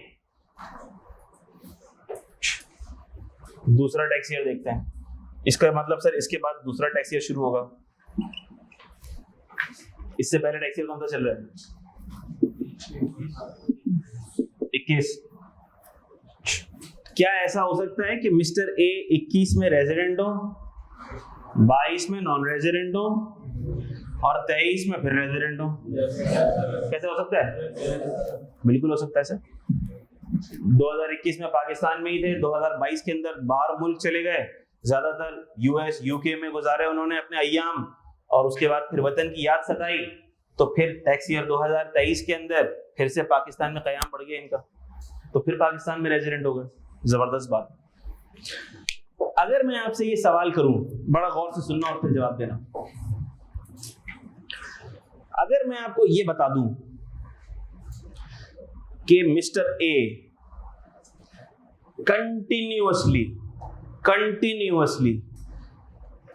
364 दिन पाकिस्तान में प्रेजेंट थे। कितने? कंटिन्यूअसली, मैं आपको बता रहा हूं कि कंटिन्यूअसली मिस्टर ए 364 दिन पाकिस्तान में प्रेजेंट थे। तो क्या वो रेजिडेंट हो गए? लॉजिकली स्पीकिंग क्या वो रेजिडेंट हो गए? The answer is no. Answer is no. आपका सवाल होना चाहिए था सर ये 364 दिन तो वो पाकिस्तान में प्रेजेंट हैं, लेकिन जरा ये तो बताएं किस टैक्स ईयर में, जरा ये तो बताएं किस टैक्स ईयर में, क्योंकि ऐसा भी हो सकता है कि 182 डेज इस टैक्स ईयर में हो और 182 इस टैक्स ईयर में, सॉरी हाँ 182 डेज इस टैक्स ईयर में हो। क्या ख्याल है? अगर 182 डेज, ये देखो एक साथ 364 दिन तो मौजूद हैं, लेकिन यहां पर तो टैक्स ईयर क्या हो रहा है? चेंज हो रहा है, और हम रेजिडेंशियल स्टेटस निकालते हैं टैक्स ईयर के हिसाब से। अगर मिस्टर ए 182 दिन इधर मौजूद थे, 182 दिन इधर मौजूद थे, इसके बाद वो वापस से यूके फ्लाई कर गए, इससे पहले भी वो यूके में थे, इसके बाद भी वो यूके में हैं, जरा मुझे बताओ वो किस साल रेजिडेंट हुए? वो किसी साल रेजिडेंट नहीं हुए, ना वो इस साल रेजिडेंट हुए क्योंकि इस साल में भी उनके 182 डेज प्रेजेंस के थे, ना वो इस साल में रेजिडेंट हुए, वो उनके 182 डेज रेजिडेंस के थे। शातिर आदमी थे सर, उनको पता था जैसे ही 183वां दिन गुजरेगा आप उनको पकड़ लेंगे, गर्दन से दबोच लेंगे, बोलेंगे तू रेजिडेंट है, इसलिए उन्होंने फ्लाइट पकड़ी और भाग गए। क्या ये बात समझ आती है सबको? तो सर इसका मतलब ये है कि अगर ये भी पता लग जाए कि 364 दिन भी एक आदमी लगातार पाकिस्तान में मौजूद है, इससे हम ये डिटरमिन नहीं कर सकते कि वो रेजिडेंट है या नॉन रेजिडेंट है, जब तक आप हमें एग्जैक्ट डेट्स नहीं बताएंगे, जब तक आप हमें ये नहीं बताएंगे कि किस साल में कितने दिन प्रेजेंट थे, तब तक हम नहीं बता सकते कि वो इस टैक्स ईयर में रेजिडेंट हैं या नॉन रेजिडेंट है। क्या ये बात समझ आती है सबको? अच्छा, इसका मतलब ये है सर कि हमें दिन की काउंटिंग करना पड़ेगी, हमें दिन गिनना पड़ेंगे, दिन की काउंटिंग करना पड़ेगी। और दिन की काउंटिंग कैसे होती है? दिन की काउंटिंग उंगलियों पे होती है। और अभी थोड़ी देर बाद हम देखेंगे, आज तो टाइम थोड़ा शायद बच जाए या नेक्स्ट क्लास में, कि आप लोग उंगलियों पे काउंटिंग करने में भी कितनी गलती करते हो, ये आपको पता लग जाएगा। अच्छा, लेकिन एक दफा मैं जरूर बता देता हूँ कि काउंटिंग कैसे करनी है ताकि गलती ना हो, उससे कम गलती होती है। मैं वैसे ही अज्यूम कर लेता हूँ कि आपको 2-3 क्लास के बच्चों की नॉलेज होगी और मैं सवाल दे देता हूँ तो गलत कर देते हो। अब पहले से बता देता हूं तो फिर थोड़ी गलती कम होती है। आओ बता देता हूं डेज की काउंटिंग कैसे होती है। डेज की काउंटिंग आपको फिंगर्स पर करना पड़ेगा।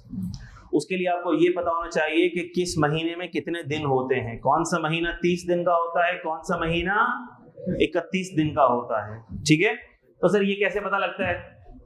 ये ऐसे पता लगता है, बचपन में हमें टीचर सिखाती थी, अब बुढ़ापे में भी सिखा रही टीचर। ये उंगली जब आप अपने हाथ को फोल्ड कर लेंगे, मुक्का बना लेंगे, मुट्ठी बना लेंगे, तो आपके हाथ के पीछे ये जो हड्डियां, उभरी हुई हड्डियां है ना, ये उभरी हुई हड्डियां, ये अज्यूम करना है कि ये 31 के महीने हैं, ये 31 के महीने हैं। और दो उभरी हुई हड्डियों के बीच में जो स्पेस है, बेटा उम्मीद कर रहा हूं ऑनलाइन वाले बच्चों को आवाज आ रही है, ठीक है, जो दो उभरी हुई हड्डियों के बीच में स्पेस है, नरम हिस्सा है, वो महीना 30 का है। 31, 30। आओ शुरू करते हैं। सर पहली उंगली, शहादत की उंगली, जनवरी 31 का महीना। दूसरा स्पेस फरवरी। सर फरवरी हमें पता है कि 28 का महीना होता है, लेकिन लीप ईयर आता है। कब आता लीप ईयर? हर 4 साल बाद आता है। तो जब लीप ईयर आएगा आपको फिर लीप ईयर कंसीडर करना पड़ेगा, वरना फरवरी होता कितने दिन का? 28 दिन का। 28 दिन का, 28 दिन का, ठीक है। जनवरी 31, फरवरी 28, फिर आया मार्च 31, अप्रैल 30, मई 31, जून 30, जुलाई 31, फिर वापस से पहली उंगली पे अगस्त 31, यानी कि जुलाई भी 31 होता है और अगस्त भी 31, फिर स्पेस आया सितंबर 30, अक्टूबर 31, नवंबर 30, दिसंबर 31। याद रहेगा? अच्छा, फिर मैं एक और 2-3 छोटी छोटी बातें बता रहा हूं जो आपके दिमाग में नहीं होती। अगर किसी सवाल के अंदर ये बता दिया जाए आपको,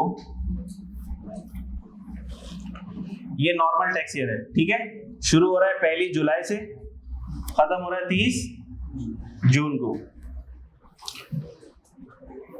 आपकी नॉलेज के लिए ये बात बता दूं, वरना बच्चे 30 + 30 भी कैलकुलेटर में कर रहे होते हैं, 60। आपकी नॉलेज के लिए एक बात बता दूं कि अगर आपको सवाल में ऐसा कुछ गिवन है कि 31 दिसंबर तक कोई बंदा पाकिस्तान में मौजूद है, कब तक मौजूद है?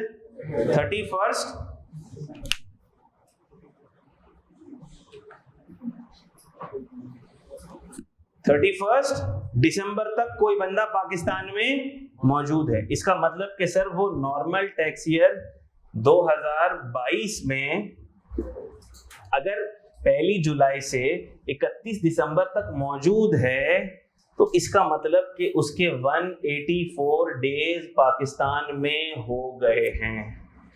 1 जुलाई से 31 दिसंबर तक के दिन कितने बनते हैं? 184। ठीक है, तो अब आपको दिन गिनने की जरूरत नहीं है कि चले सर गिनते हैं ना, टाइम है ना पेपर के अंदर, और तो वो जाता नहीं है, यही करते हैं। जुलाई के 31, फिर अगस्त के 31, फिर सितंबर के 30, फिर अक्टूबर के 31, नवंबर के 30, दिसंबर के 31। जब ये सम करोगे तो 184 बन जाएंगे। अगर कभी किसी सवाल में ये लिखा हुआ हो, इंफॉर्मेशन ऐसी दी हुई है कि 1 जुलाई से भी पाकिस्तान में था और 31 दिसंबर तक पाकिस्तान में था, 1 जनवरी से कहीं जा रहा है, तो अब दिन गिनने की जरूरत नहीं है, वो 184 डेज है, रेजिडेंट हो गया वो। क्या बात समझ आती है? या मिसाल के तौर पर सवाल में ये लिखा हुआ है कि 28 तारीख तक पाकिस्तान में था, 28 दिसंबर को फ्लाई कर गया, यानी 28 को भी पाकिस्तान में था। अभी हम देखते हैं, क्राइटेरिया पढ़ेंगे हम। 28 तारीख तक पाकिस्तान में, 28 दिसंबर तक पाकिस्तान में मौजूद था, तो क्या अब भी 31-30 से निकालोगे दिन? सर दिसंबर तक कितने दिन थे? 184। 28 तक पाकिस्तान में था, इसका मतलब 29 पाकिस्तान में नहीं था, 30 पाकिस्तान में नहीं था, 31 पाकिस्तान में नहीं था, तो 184 में से 3 दिन लेस कर देना, 181। क्या लॉजिकली बात समझ आती है भाई? करना चाहो तो पूरे दिन काउंट कर लो, मर्जी तुम्हारी, लेकिन अगर कभी मैं किसी सवाल में इस तरह से क्विक मैथ्स कर लूं तो माइंड मत करना। मैंने कहा बता दूं। क्लियर है? चलें आगे। अब बड़ा इंटरेस्टिंग सर रूल आ रहा है, उस रूल को समझने की जरूरत है। अब सर आपने ये तो कह दिया कि पाकिस्तान, इसका मतलब कि एक एक दिन बड़ा इंपॉर्टेंट है। अगर हमने एक दिन भी गलत कैलकुलेट कर लिया, 182 की जगह 183 हो गए या 183 की जगह 182 हो गए, तो हमारा तो पूरा सवाल गलत। ऐसा ही है। इसका मतलब कि सर ये बड़ा इंपॉर्टेंट कॉन्सेप्ट है कि कौन सा दिन गिनना है और कौन सा दिन नहीं गिनना। डेज की काउंटिंग बड़ी इंपॉर्टेंट है। अब मिसाल के तौर पर कोई ऐसा आदमी हो, एक तो हमारे आपके जैसा आदमी जो पूरा साल पाकिस्तान में होता है, ठीक है, उसके लिए तो कोई मसला नहीं है ना।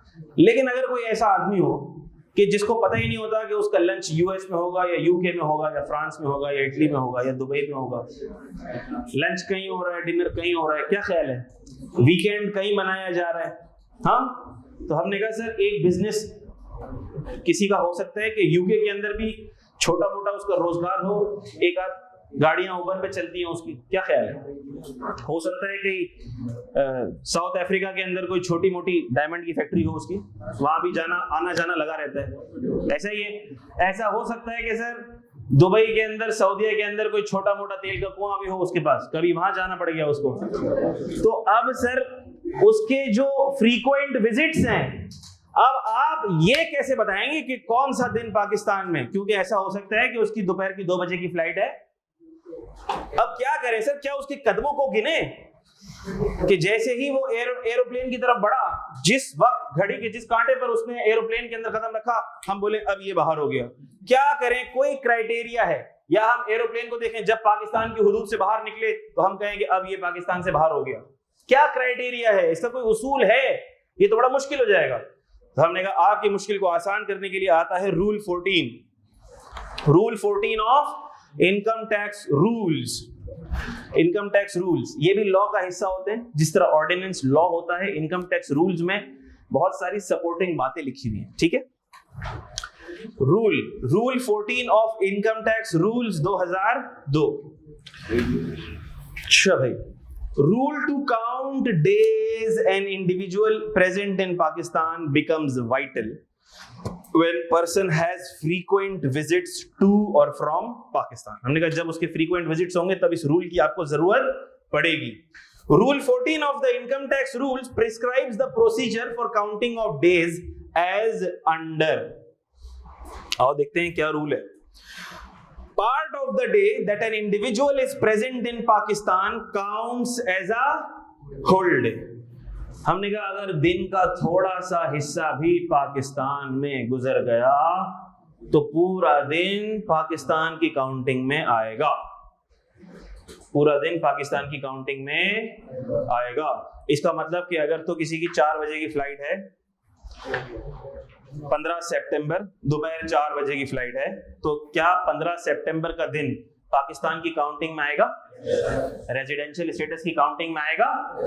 बिल्कुल आएगा। Part of the day that an individual is present in Pakistan counts as a whole day, including day of arrival in Pakistan। अगर कोई पाकिस्तान में अराइव हुआ है, मिसाल के तौर पर सर वो आ गया, हमारे कजन की फ्लाइट थी 3 सितंबर रात के 3 बजे। अभी 3 सितंबर शुरू ही हुआ है सर, 3 घंटे ही हुए हैं, रात के 3 बजे आया है। पार्ट ऑफ द डे, तो कौन सा 3 सितंबर पाकिस्तान में काउंट होगा या नहीं होगा? होगा। अच्छा, मिसाल के तौर पर अगर किसी की फ्लाइट आ रही है रात के 11 बजे, 3 मई रात के 11 बजे, लेकिन 3 मई का तो सिर्फ 1 घंटा ही वो पाकिस्तान में होगा ना, क्या काउंट होगा पाकिस्तान में? होगा सर। लॉ ने कह दिया पार्ट ऑफ द डे। अब वो part of the day could be half an hour, could be half a day, could be 5 minutes. Part of the day, part of the day that an individual is present in Pakistan will be counted as a whole। वो पूरी counting में लोगे। आप क्या बात समझ आती है? डे ऑफ अराइवल इन पाकिस्तान पूरा काउंट होगा, day of departure from Pakistan पूरा काउंट होगा। मिसाल के तौर पर सर अगर किसी की रात के 2 बजे की फ्लाइट है, 16 अगस्त रात 2 बजे की फ्लाइट है, पूरा 16 अगस्त काउंट होगा। ठीक हो गई बात। पब्लिक हॉलीडे, सर हमारा कजन आया हुआ था यूएस से, यहां पर किसी काम से आया हुआ था, और सर आपको पता है फिर पब्लिक हॉलीडेज भी आ गई, 14 अगस्त की छुट्टी भी आ गई, और थोड़ा बहुत छुट्टी भी मना ली, तो क्या वो छुट्टी वाले दिन भी काउंट होगा? उस दिन तो वो कोई काम ना कर सका अपना। उन्होंने कहा हमारी भला से पब्लिक हॉलीडे भी काउंट होगा। डे ऑफ लीव, सर हमारा दोस्त आया था, उसको यहाँ पे छोटा मोटा बिजनेस है, पाकिस्तान के अंदर भी है, दूसरी जगह भी है। जब यहाँ पर आया तो सर उसकी तबीयत खराब हो गई और उसने लीव ले ली, अपना काम ना कर सका किसी दिन, तो क्या वो दिन भी, जिस दिन उसको फूड पॉइजन हो गया था, वो भी काउंट करेंगे हम?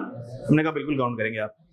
A day that individuals' activity in Pakistan is interrupted because of strike, lockout or delay in receipt of supplies। और सर हमारा कजन आया इस्लामाबाद में, लेकिन उस वक्त धरना चल रहा था और रोड्स ब्लॉक थे या स्ट्राइक चल रही थी, उसके काम ना हो सके, तो क्या वो दिन भी काउंटिंग में लेंगे? बिल्कुल लेंगे बेटा। Holiday spent in Pakistan before, during और after any activity in Pakistan.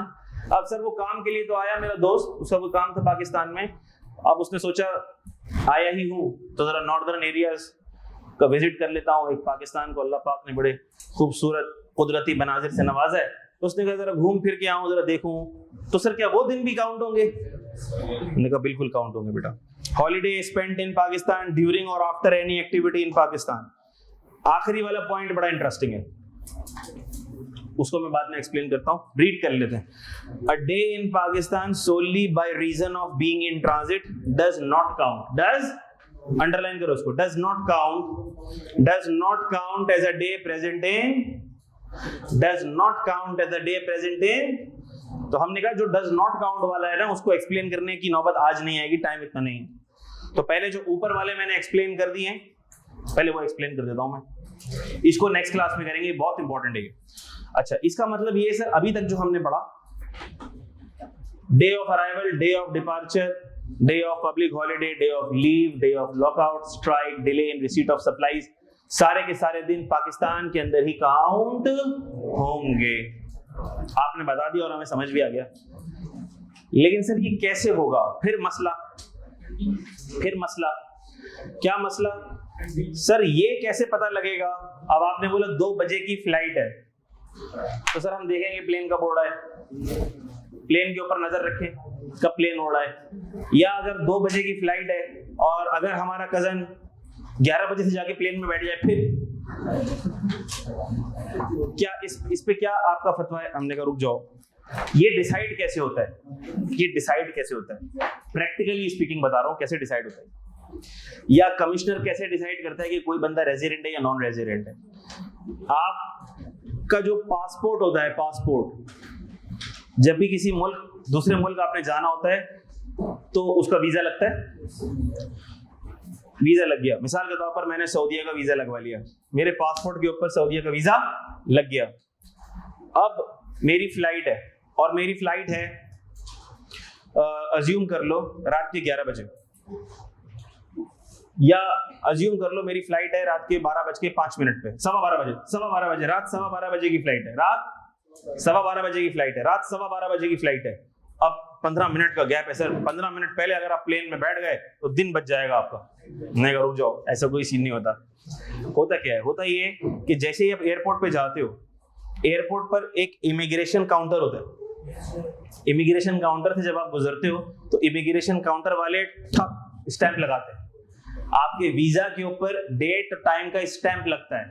कौन लगाता है? इमिग्रेशन काउंटर लगाता है। क्या बात समझ आती है? तो वो जो इमिग्रेशन काउंटर का डेट और स्टैंप होता है ना, अब मिसाल के तौर पर उस पर डेट लिखी हुई है, और उस पर डेट लिखी हुई है 15 मई 11:50, 15 मई रात 11:50। तो इसका मतलब कि वो दिन 15 मई का पाकिस्तान में काउंट होगा, अगला दिन काउंट नहीं। क्या बात समझ आती है? इमिग्रेशन डिपार्टमेंट वही एक प्रूफ है ना। अब फ्लाइट तो जल्दी भी होती है, कभी डिले भी हो जाती है, कभी 1 घंटे डिले हो जाती है, ऐसा ही होता है ना। तो हमने कहा जो प्रूफ होता है वो होता है इमिग्रेशन डिपार्टमेंट का स्टैम्प। प्रैक्टिकली स्पीकिंग, कभी किसी को कोई मसला हो रहा हो, या हमारे एक क्लाइंट था, अब उसके किसी लॉयर ने रिटर्न में आगे पीछे भर दिया कुछ ना, इनकम शो कर दी, अच्छा अब उसने कहा कि मुनीर भाई नोटिस आ गया ये। मैंने बोला नोटिस आ गया तो जवाब दें आप, आपकी इनकम थी। वो पूछ रहा है इसके प्रूफ दो, डॉक्यूमेंट दो। मैंने बोला मुनीर भाई मैं तो पाकिस्तान में था ही नहीं, ये तो मेरे लॉयर ने कुछ भी इनकम डाल के डिक्लेयर कर दी थी और जीरो टैक्स बना दिया था, और मेरी तो इनकम थी ही नहीं उस साल। तो टैक्स वाले ने बोला ठीक है आप उनका पासपोर्ट लेकर। पासपोर्ट से उसने चेक किया कि किस डेट को वो पाकिस्तान में आया था, नहीं था, किस डेट को डिपार्चर था, किस डेट को अराइवल था। उसने फिर वहां से वेरीफाई किया और फिर सेटिस्फाई हुआ वो पैसे देने के बाद कि वो पाकिस्तान में उस साल नहीं था। सही है, क्योंकि गलती तो की थी ना उसके लॉयर ने। अगर जब वो पाकिस्तान में था ही नहीं तो उसकी इनकम शो करने की जरूरत क्या थी, डेढ़ शहरी करने की जरूरत थी क्या आपको? अपने पैसे सीधे करने के लिए 2 नंबरी करने की जरूरत थी क्या आपको? गलती तो की थी तो पैसे तो लेने थे उसने, टैक्स वाले ने। टैक्स वाला गलती नहीं होती तो पैसे लेता है, हरामखोरी की इंतहा को पहुंचा हुआ होता है। तो जब गलती है तो पैसे लेगा ही लेगा। तो खैर बाहर तौर जब उसको आप थोड़ा कन्विंस करते हो तो थोड़े पैसे कम लेता है, पैसे जरूर लेता है। ठीक है, तो कंक्लूड क्या हुई बात कि बेसिकली इमिग्रेशन डिपार्टमेंट का जो स्टैंप होता है ना, उस पे डेट और टाइम की स्टैंप होती है, वो डिसाइड करता है कि कौन से दिन आप पाकिस्तान में थे।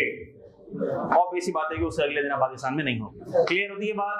आखिरी वाला पॉइंट ट्रांजिशनल वाला बहुत इंपॉर्टेंट है। वेडनेसडे वाली क्लास इसी पॉइंट से शुरू करेंगे इंशाल्लाह। बुध वाले दिन सुबह 10 बजे मुलाकात होती है आपसे। Thank you very much, may Allah bless you all, take care a lot. मुझे और सारे टीचर्स को दुआ में याद रखिएगा, अपना बहुत ख्याल रखिएगा। दिन रात सुबह शाम उठते बैठते टैक्स पढ़ते रहिएगा। अल्लाह हाफिज।